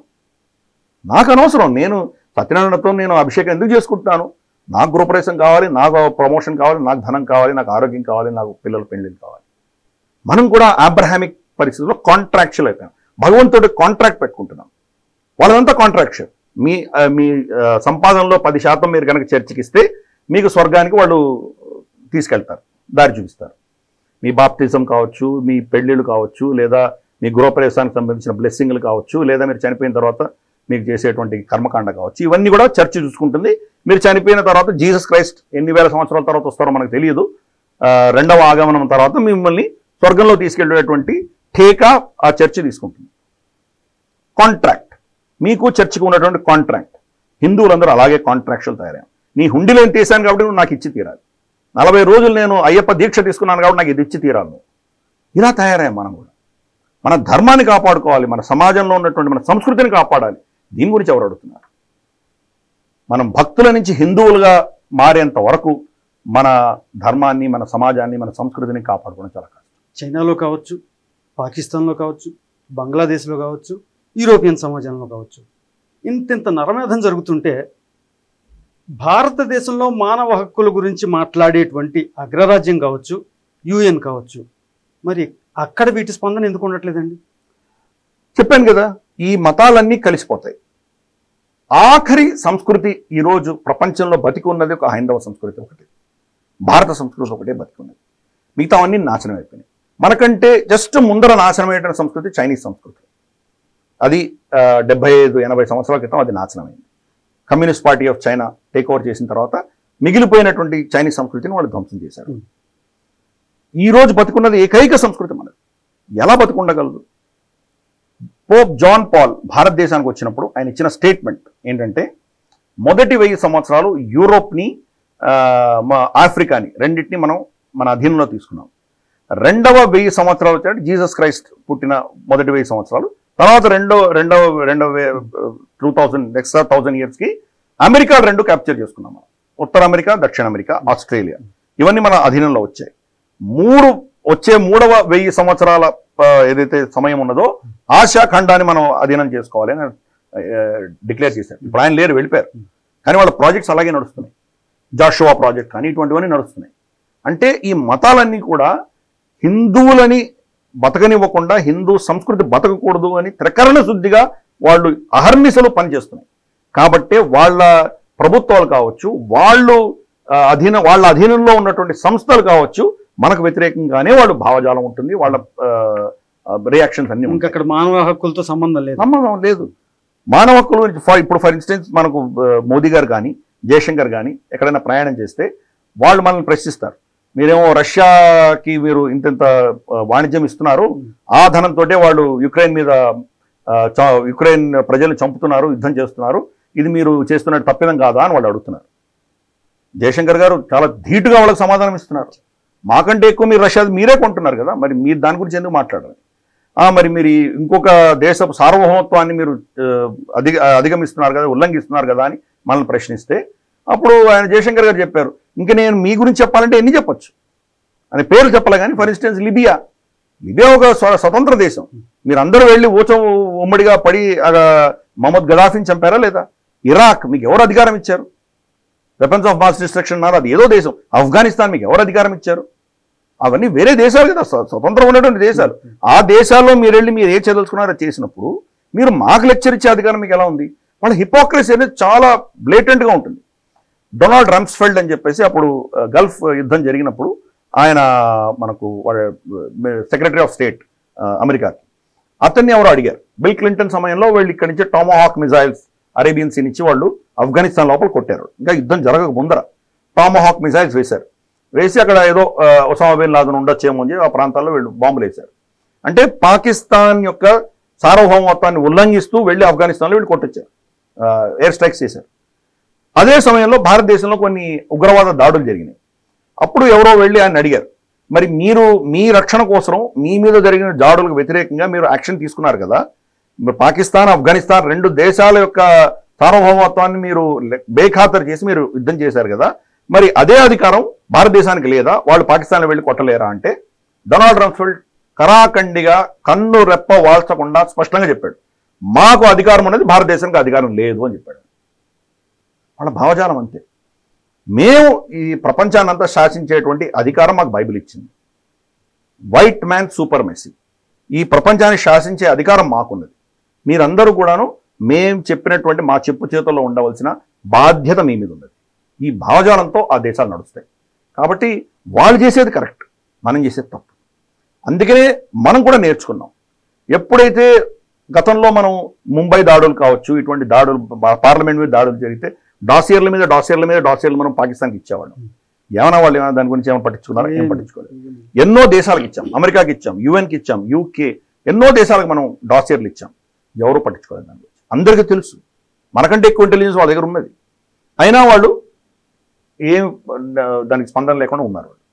కానీ మనం ఒక్కసారి ఫైనల్గా వెళ్ళి బాలాకోట్లో వెళ్ళి కొట్టొచ్చేసరికి ఈరోజు ఎవరూ మనల్ని వ్యతిరేకంగా మాట్లాడేటువంటి పరిస్థితి లేదు. ఎందుకు? బలవంతుడిని ఎవరు ప్రశ్నించారు. ఎవరి దగ్గర బలం ఉన్నదో, అస్త్రం ఉన్నదో, క్షాత్రం ఉన్నదో, శక్తి ఉన్నదో వాళ్ళని గౌరవిస్తారు. ప్రపంచం అలాగే ఉన్నది. వ్యక్తిగతమైనటువంటి ధర్మానికి, రాష్ట్ర ధర్మానికి మనకు వ్యత్యాసం తెలుసుకోవాలి. వ్యక్తిగతమైన ధర్మంలో బుద్ధుడు కానీ, మనకు గాంధీ గారు కానీ చాలా మహానుభావులు, మహాత్ములు, వాళ్ళని గౌరవించవలసిందే. వాళ్ళు చేసింది వ్యక్తిగతం. గాంధీ గారు చేసింది చిన్న విషయం కాదు. మనకు బహుశా కొన్ని వందల సంవత్సరాల్లో అంతటి తను నమ్మినటువంటి సిద్ధాంతాన్ని గౌరవిస్తూ ఆయన అహింసా పద్ధతిని వెళ్ళడము, తను ఒక పామరుడిగా జీవించేటువంటి ప్రయత్నం ఏదైతే చేశారో ఆయన, ఇవన్నీ కూడా గౌరవించదగ్గటువంటివి. కానీ అది ఒక సమాజానికి, ఒక దేశానికి వర్తించవాలి. దేశము, సమాజం వచ్చేసి దాని శాస్త్రం ఉండి తీరాలి. ఈ కన్ఫ్యూషన్ వల్ల మనం దెబ్బతిన్నాం. వ్యక్తి ధర్మానికి, సమాజ రాష్ట్ర ధర్మానికి చాలా తేడా ఉన్నది. వ్యక్తిగతంగా నేను ఎవరైనా అవ్వచ్చు, రాష్ట్రాన్ని నేను పరిపాలించేటప్పుడు నా ధర్మం వేరే ఉంది. రాజధర్మం వేరే, వ్యక్తి ధర్మం వేరే. ఈ పెద్దలు చేసిన తప్పిదాలంతా వ్యక్తి ధర్మాన్ని రాష్ట్ర ధర్మమే అనుకొని చేయడం వల్ల వచ్చిన తప్పు. ఫర్ ఇన్స్టెన్స్ చాణక్యుడు, ఆయన వ్యక్తి ధర్మం, బ్రాహ్మణుడు, ఆయన వెజిటేరియన్ తినేవారు, ఆయన చాలా పామరుడిగా ఒక ఏదో పర్ణశాలలో ఉండేవారు ఆయన. కానీ ఎన్ని రాజ్యాలను జయించారు ఆయన. నిర్దాక్షిణ్యంగా ఆయన చేసినటువంటి ఏదైతే అర్థశాస్త్రంలో ఉన్నదో, శత్రువుని ఉపేక్షించకు, నువ్వు శత్రువు ఉంటే కనుక వాడిని ఎప్పుడు నీ మీద మళ్ళీ వాడు బలం పుంజుకొని నీ మీద దాడి చేస్తాడో తెలియదు కాబట్టి ముందర వాడిని సర్వనాశనం చేయి చాలా స్పష్టంగా చెప్పారు. సో రాష్ట్ర ధర్మం వేరే, వ్యక్తి ధర్మం వేరే. వ్యక్తిగతంగా ఆయన అహింసావాది కావచ్చు, కానీ రాష్ట్రానికి వచ్చేసరికి రాష్ట్రాన్ని మీ యొక్క శక్తిని కాపాడుకోవడానికి కోసం మీరు మీ అస్త్రశస్త్రాలు వాడక తప్పదు. ఈ కన్ఫ్యూజన్ వల్లనే మనం గత 13-1400 సంవత్సరాలు మనం దెబ్బతిన్నాం. మధ్య మధ్యలో కొన్ని రాజ్యాలు వచ్చినాయి, దీనికి ప్రతిఘటించగలిగారు. కానీ ఫర్ ఇన్స్టెన్స్ మన విజయనగర సామ్రాజ్యం చూస్తే ఆలియ రామరాజు ఆఖరి రాజు ఎవరైతే ఈ బహమనీ సుల్తాన్ చేతిలో ఓడిపోయి విజయనగర పతనం చెందిందో ఆయన ఖురాన్ని గౌరవించేవారు. ఆయన దగ్గర ఉన్నటువంటి సైనికులలో కమాండర్స్ ముస్లిమ్స్ కమాండర్లు పెట్టుకున్నారు. సెక్యులరిజం అన్నటువంటి పురుగు ఆయన బుర్రలో కూడా వెళ్ళింది. యుద్ధం, నిజమైన యుద్ధం, తాళికోట యుద్ధం జరుగుతున్నప్పుడు వాళ్ళిద్దరూ ముస్లిం సైడ్కి వెళ్ళిపోయారు. దాంతో వాళ్ళ సైనికుల్లో వాళ్ళ కమాండర్స్ని వాళ్ళు చంపడం మొదలుపెట్టారు. దాంతో ఓడిపోవచ్చు వచ్చింది. కాబట్టి ఈ మనం అర్థం చేసుకోవాలి. ఎవరిని ద్వేషించమని చెప్పట్లేదు, కానీ చరిత్రను తెలుసుకోవాలి. చరిత్రను తెలుసుకొని ధర్మాన్ని కాపాడే దిశగా క్షాత్రాన్ని కనుక మీరు కనుక గౌరవించకపోతే, మీరు క్షత్రియులు అవ్వకపోతే ఈ ధర్మాన్ని మీరు కాపాడలేనటువంటి పరిస్థితి మనకు వస్తుంది. చారిత్రకంగా ఒకప్పుడు ఏం జరిగింది అన్నది మనకి తెలిసి ఉండొచ్చు, తెలియకపోవచ్చు, చరిత్ర వక్రీకరణ వల్ల కూడా కావచ్చు. అయితే ఇప్పుడు ఏం జరుగుతుందన్నది కళ్ళకు కట్టినట్టు కనిపిస్తుంది. ఈ పరిణామాలనైనా దృష్టిలో పెట్టుకుని హిందూ సమాజం ఇక ముందైనా ఎలాంటి అడుగులు వేస్తే? ఒకటి, చరిత్రని విస్మరించిన వాడు మళ్ళీ చరిత్రను పునర్జీవించవలసిన దౌర్భాగ్యం పడుతుంది అని జార్జ్ సంటాయన్ అని ఒక ఫిలాసఫర్ చెప్పారు. Those ignore history or condemn to repeat it అన్నాడు. చరిత్రను మీరు మర్చిపోతే మళ్ళీ ఆ చరిత్రని మళ్ళీ పునర్జీవించవలసి వస్తుంది. కాబట్టి చరిత్ర తెలుసుకుంటేనే మన భవిష్యత్తు ఉంటుంది. ఆ చరిత్రలో నాకేంటి పని, ఏదో పుస్తకాలు ఏదో రాజులు ఏదో యుద్ధాలు చేశారంటే నాకెందుకు? నువ్వు ఆ చరిత్ర యొక్క ప్రోడక్ట్వే. నువ్వు అంత జరిగిన తర్వాతనే నువ్వు ఈరోజు ఇక్కడ ఉన్నావు. ఈరోజు షర్ట్ వేసుకుంటున్నావు అన్నా, నువ్వు హెయిర్ కట్ చేసుకుంటున్నావు అన్నా, ఏం చేసినా ఒక సంస్కృతి నుంచి వచ్చినటువంటి ఆ యొక్క అనుభవమే ఈరోజు నువ్వు ఉండగలుగుతున్నావు. దాంట్లో మంచి ఉండొచ్చు, చెడు ఉండొచ్చు. ఈ రెండు నీకు తెలియకపోతే నువ్వు ఎలా జీవిస్తావు? ముందుకి నువ్వు నీ యొక్క ప్రయాణం ఎలా సాగుతుంది? కాబట్టి చరిత్రను ఎవరు విస్మరించడానికి వీల్లేదు.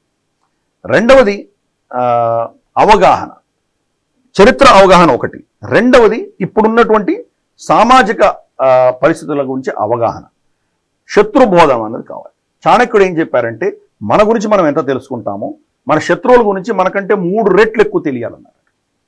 శత్రువు గురించి మనకు తెలియనప్పుడు మనం ఒక విధమైనటువంటి నిర్లిప్త పరిస్థితులకు వెళ్ళామంటే మన మీద దాడి జరిగితే మనల్ని మనం కాపాడుకోలేనటువంటి పరిస్థితి వస్తుంది. అలెగ్జాండర్ వచ్చినప్పుడు అందరూ ఏమనుకున్నారు, ఎన్నో రాజ్యాలు వచ్చాయి, అతను రాజు వచ్చాడు, ఏముంది నేను అతని సహాయం తీసుకొని నా శత్రువు రాజు పక్కన ఉన్న వాడిని నేను కబళించుకుంటాను అలా ఆలోచన చేశారే కానీ వారితోటి నా ఉనికి కూడా పోతుంది, నేను సామర్థ్యం అవుతాను, లేదా మొత్తం అతనే కబ్జా చేసుకుంటాడు, అతని అధీనంలో వెళ్ళిపోతామని వీళ్ళు భావించలేదు. అలాగే మొఘల్ సామ్రాజ్యం ఎలా పెరిగారు, వాళ్ళని సమర్థించినటువంటి హిందువులే కదా. మాన్సింగ్ ఎవరు, అక్బర్ యొక్క సేనాధికారి ఎవరు, హిందువే కదా. తన చెల్లెళ్ళు పెళ్లి చేసుకున్నాడన్న ఉద్దేశంతో ఎన్నో హిందూ రాజ్యాల మీద దాడి చేసింది ఎవరు, హిందువులే కదా. బ్రిటిష్ వాళ్ళకి ఎంత సైన్యం ఉండింది, వాళ్ళు ఇంత పెద్ద సామ్రాజ్యం ఎలా నడిపించగలిగారు? పోలీస్ వ్యవస్థ నిండా భారతీయులే ఉంటే భారతీయులే, రాజులే, వాళ్ళ సైన్యం అంతా రాజులే. Dogra regiment, Punjab regiment, Rajputana rifles, వీళ్ళందరూ కూడా మనవాళ్లే కదా. మనల్నే వాడుకున్నారు కదా వాళ్ళు. ఇది పరిస్థితి. అక్కడ ప్రాబ్లం ఎక్కడ వచ్చిందంటే కనుక మనలో ఈ యొక్క అవగాహన లేకపోవడము, మనం ఒక విధమైన నిర్లిప్త స్థితిలోకి వెళ్ళిపోవడం వల్ల. కాబట్టి ఈరోజు సమాజంలో మనకు ఉండవలసింది చరిత్ర గురించి తెలియాలి, శత్రుబోధ బాగా ఉండాలి. మన శత్రువు ఎటువంటి భావజాలంతో చూస్తున్నారు, అన్ని మతాలు ఒకటే, అన్ని శాంతిని ఇది చేస్తాయి, ప్రొజెక్ట్ చేస్తాయని చెప్పడం. శాంతి ప్రొజెక్ట్ చేస్తాయని ఎవరు చెప్పారు? QTV అనేది, ఖురాన్ టీవీ. ఒక గంట చూడండి, మీకే అర్థమవుతుంది. ఎవరేం చెప్పకర్లా, ఏదో వాళ్ళ మీద విషం కక్కేటువంటి పరిస్థితి కాదు కదా. ఖురాన్ టీవీ, QTV మీరు వెళ్ళి చూడండి. ప్రతి ఆయాతు ఏం చెప్తుందో చూడండి. 90% ఆయాతులు మీకేం చెప్తాయి? మేము కరెక్టు, వాళ్ళు తప్పు. సాఫ్ట్గానే ఉంటుంది, లేదా వాళ్ళు బతకడానికి వీల్లేదు, వాళ్ళు చనిపోవాలి అనేది ఉంటుంది, లేదా మేము మీకు ఏదో ఫలాన్ని ఇస్తాం, జన్నత్లో ఇది ఇస్తాం, అది ఇస్తాం. ఇది తప్పితే నిజంగా ఆత్మ ఉద్ధరణ గురించి ఏం చెప్తున్నారు అక్కడ? మనకు ప్రతి హిందువు కూడా ఒక ధర్మ యోధుడు కావాల్సిన ఆవశ్యకత ఉన్నది. మనకు వాళ్ళు మన మీద ఎన్నో జిహాదులు చేస్తున్నారు. లవ్ జిహాద్ గురించి మనం పాపులరైజ్ చేసుకున్నాం, కానీ ల్యాండ్ జిహాద్ చేస్తున్నారు వాక్ఫ్ బోర్డుకు సంబంధించి. అలాగే మనం చూస్తే కనుక హలాల్ జిహాద్ చేస్తున్నారు. మనకు అమ్మేటువంటి వస్తువుల్లో వాళ్ళు ఉమ్ము వేసి అమ్మడం అని ఎన్ని చూసాం వీడియోస్ మనం. ఇటువంటివి చేస్తున్నారు వాళ్ళు. అలాగే మనకు చట్టపరంగా మనకు వ్యతిరేకమైనటువంటి చాలా చేస్తున్నారు. హలాల్ జిహాద్, ఎకనామిక్ జిహాద్, ఇటువంటివి చాలా చేస్తున్నారు వాళ్ళు. దీని గురించి అవగాహన పెంచుకోవాలి. ప్రతి స్థాయిలో మనల్ని కాపాడుకునే, రక్షించుకునే దిశగా ప్రతి హిందువు పోరాటం చేయాలి. అది ఒక కాన్ఫరెన్స్లో కూర్చొని బౌద్ధికం కావచ్చు, లేదా వాళ్ళకి సంబంధించినటువంటి రాతల రూపేణ కావచ్చు, ఎవరైతే దాన్ని రాయగలరో దాన్ని ఎక్స్పోజ్ చేసి వాళ్ళని రాయడం కావచ్చు, లేదా 10 మంది కలిసినప్పుడు దీని గురించి చర్చించుకోవడం కావచ్చు. వీళ్ళు ఇటువంటివి ఏం జరుగుతున్నాయని అవగాహన పెంచుకోవడం, దాని నుంచి మనం ఎలా కాపాడుకోగలము అన్నటువంటి అంశాల గురించి చర్చించడం కావచ్చు. రెండవది పెటిషన్స్ ఇవ్వడం కావచ్చు. ఇటువంటిది మా ప్రాంతంలో జరుగుతున్నాయి. మా భూములను వీళ్ళు కబ్జా చేసుకున్నారు, మా ఆలయాలను కబ్జా చేసుకున్నారు, వాక్ చట్టం కిందనో ఇతరత్ర ఏదో ఒకటి. అలాగే మా ప్రాంతంలో ఉన్నటువంటి మా స్త్రీల పట్ల వీళ్ళు ఇలా ప్రవర్తిస్తున్నారు. మా అమ్మాయిలు అక్కడ వెళ్ళడానికి వాళ్ళకు రక్షణ లేదు, కాబట్టి మనందరం కలిసికట్టుగా ఏమైనా చేద్దామా? ఇటువంటి ఒక సామాజిక అవగాహన, ఒక విధమైనటువంటి స్పందన అన్నది కావాలి. సరే, ఇంకా మనకు ఇతరత్రా కూడా ఒకవేళ మన మీద వాళ్ళు దాడులు చేస్తే మనం రక్షించుకునే దిశగా కూడా మనల్ని బలవంతులు చేసుకోవాల్సిన ఆవశ్యకత మనకున్నది. కాబట్టి ఎన్నో అంశాలలో అవగాహన, మన సమాజానికి సంబంధించి మనం ఎటువంటి స్పందన ఇస్తున్నాము, ఎటువంటి మన యొక్క కంట్రిబ్యూషన్ ఉంటున్నది, తర్వాత రాబోయేటువంటి ప్రమాదాల దృష్ట్యా మనల్ని ఎలా మనం సురక్షితపరచుకుంటున్నాం, ఈ అన్ని అంశాలు కూడాను ప్రతి హిందువు దాని గురించి శ్రద్ధ చూపించకపోతే ఈరోజు పాకిస్తాన్, అలాగే బంగ్లాదేశ్, మన కళ్ళ ముందర జరుగుతున్నటువంటిది ఆఫ్ఘనిస్తాన్, 100 సంవత్సరాల ముందర అక్కడ ఉన్నటువంటి హిందువులు ఈరోజు ఒక్కరు కూడా లేరే. అటువంటి పరిస్థితి మన దేశంలో కూడా పట్టేటువంటి ఒక ప్రమాదం ఉన్నది. కాబట్టి మనల్ని కాపాడుకోవడానికి ప్రతి భక్తుడు కూడా హిందూ అవ్వాలని నేను కోరుకుంటున్నాను. సో అప్రమత్తంగా లేకపోతే అధోగతి పాలవడం ఖాయం అనేటువంటి పరిస్థితి నెలకొందండి. సో ధన్యవాదాలు గిరిధర్ గారు. నమస్తే శ్రీనివాస్ గారు. బంగ్లాదేశ్ పరిణామాల నేపథ్యంలో అంతర్జాతీయ పరిస్థితులు, అలాగే భారతీయ ధార్మిక దృష్టికోణంతో హిందువుల కర్తవ్యం ఏంటనేది మాకు అందరికీ వివరించారు. సో మరో సందర్భంలో మళ్ళీ మిమ్మల్ని కలుసుకుంటాం. ధన్యవాదాలు. నమస్తే. నమస్తే.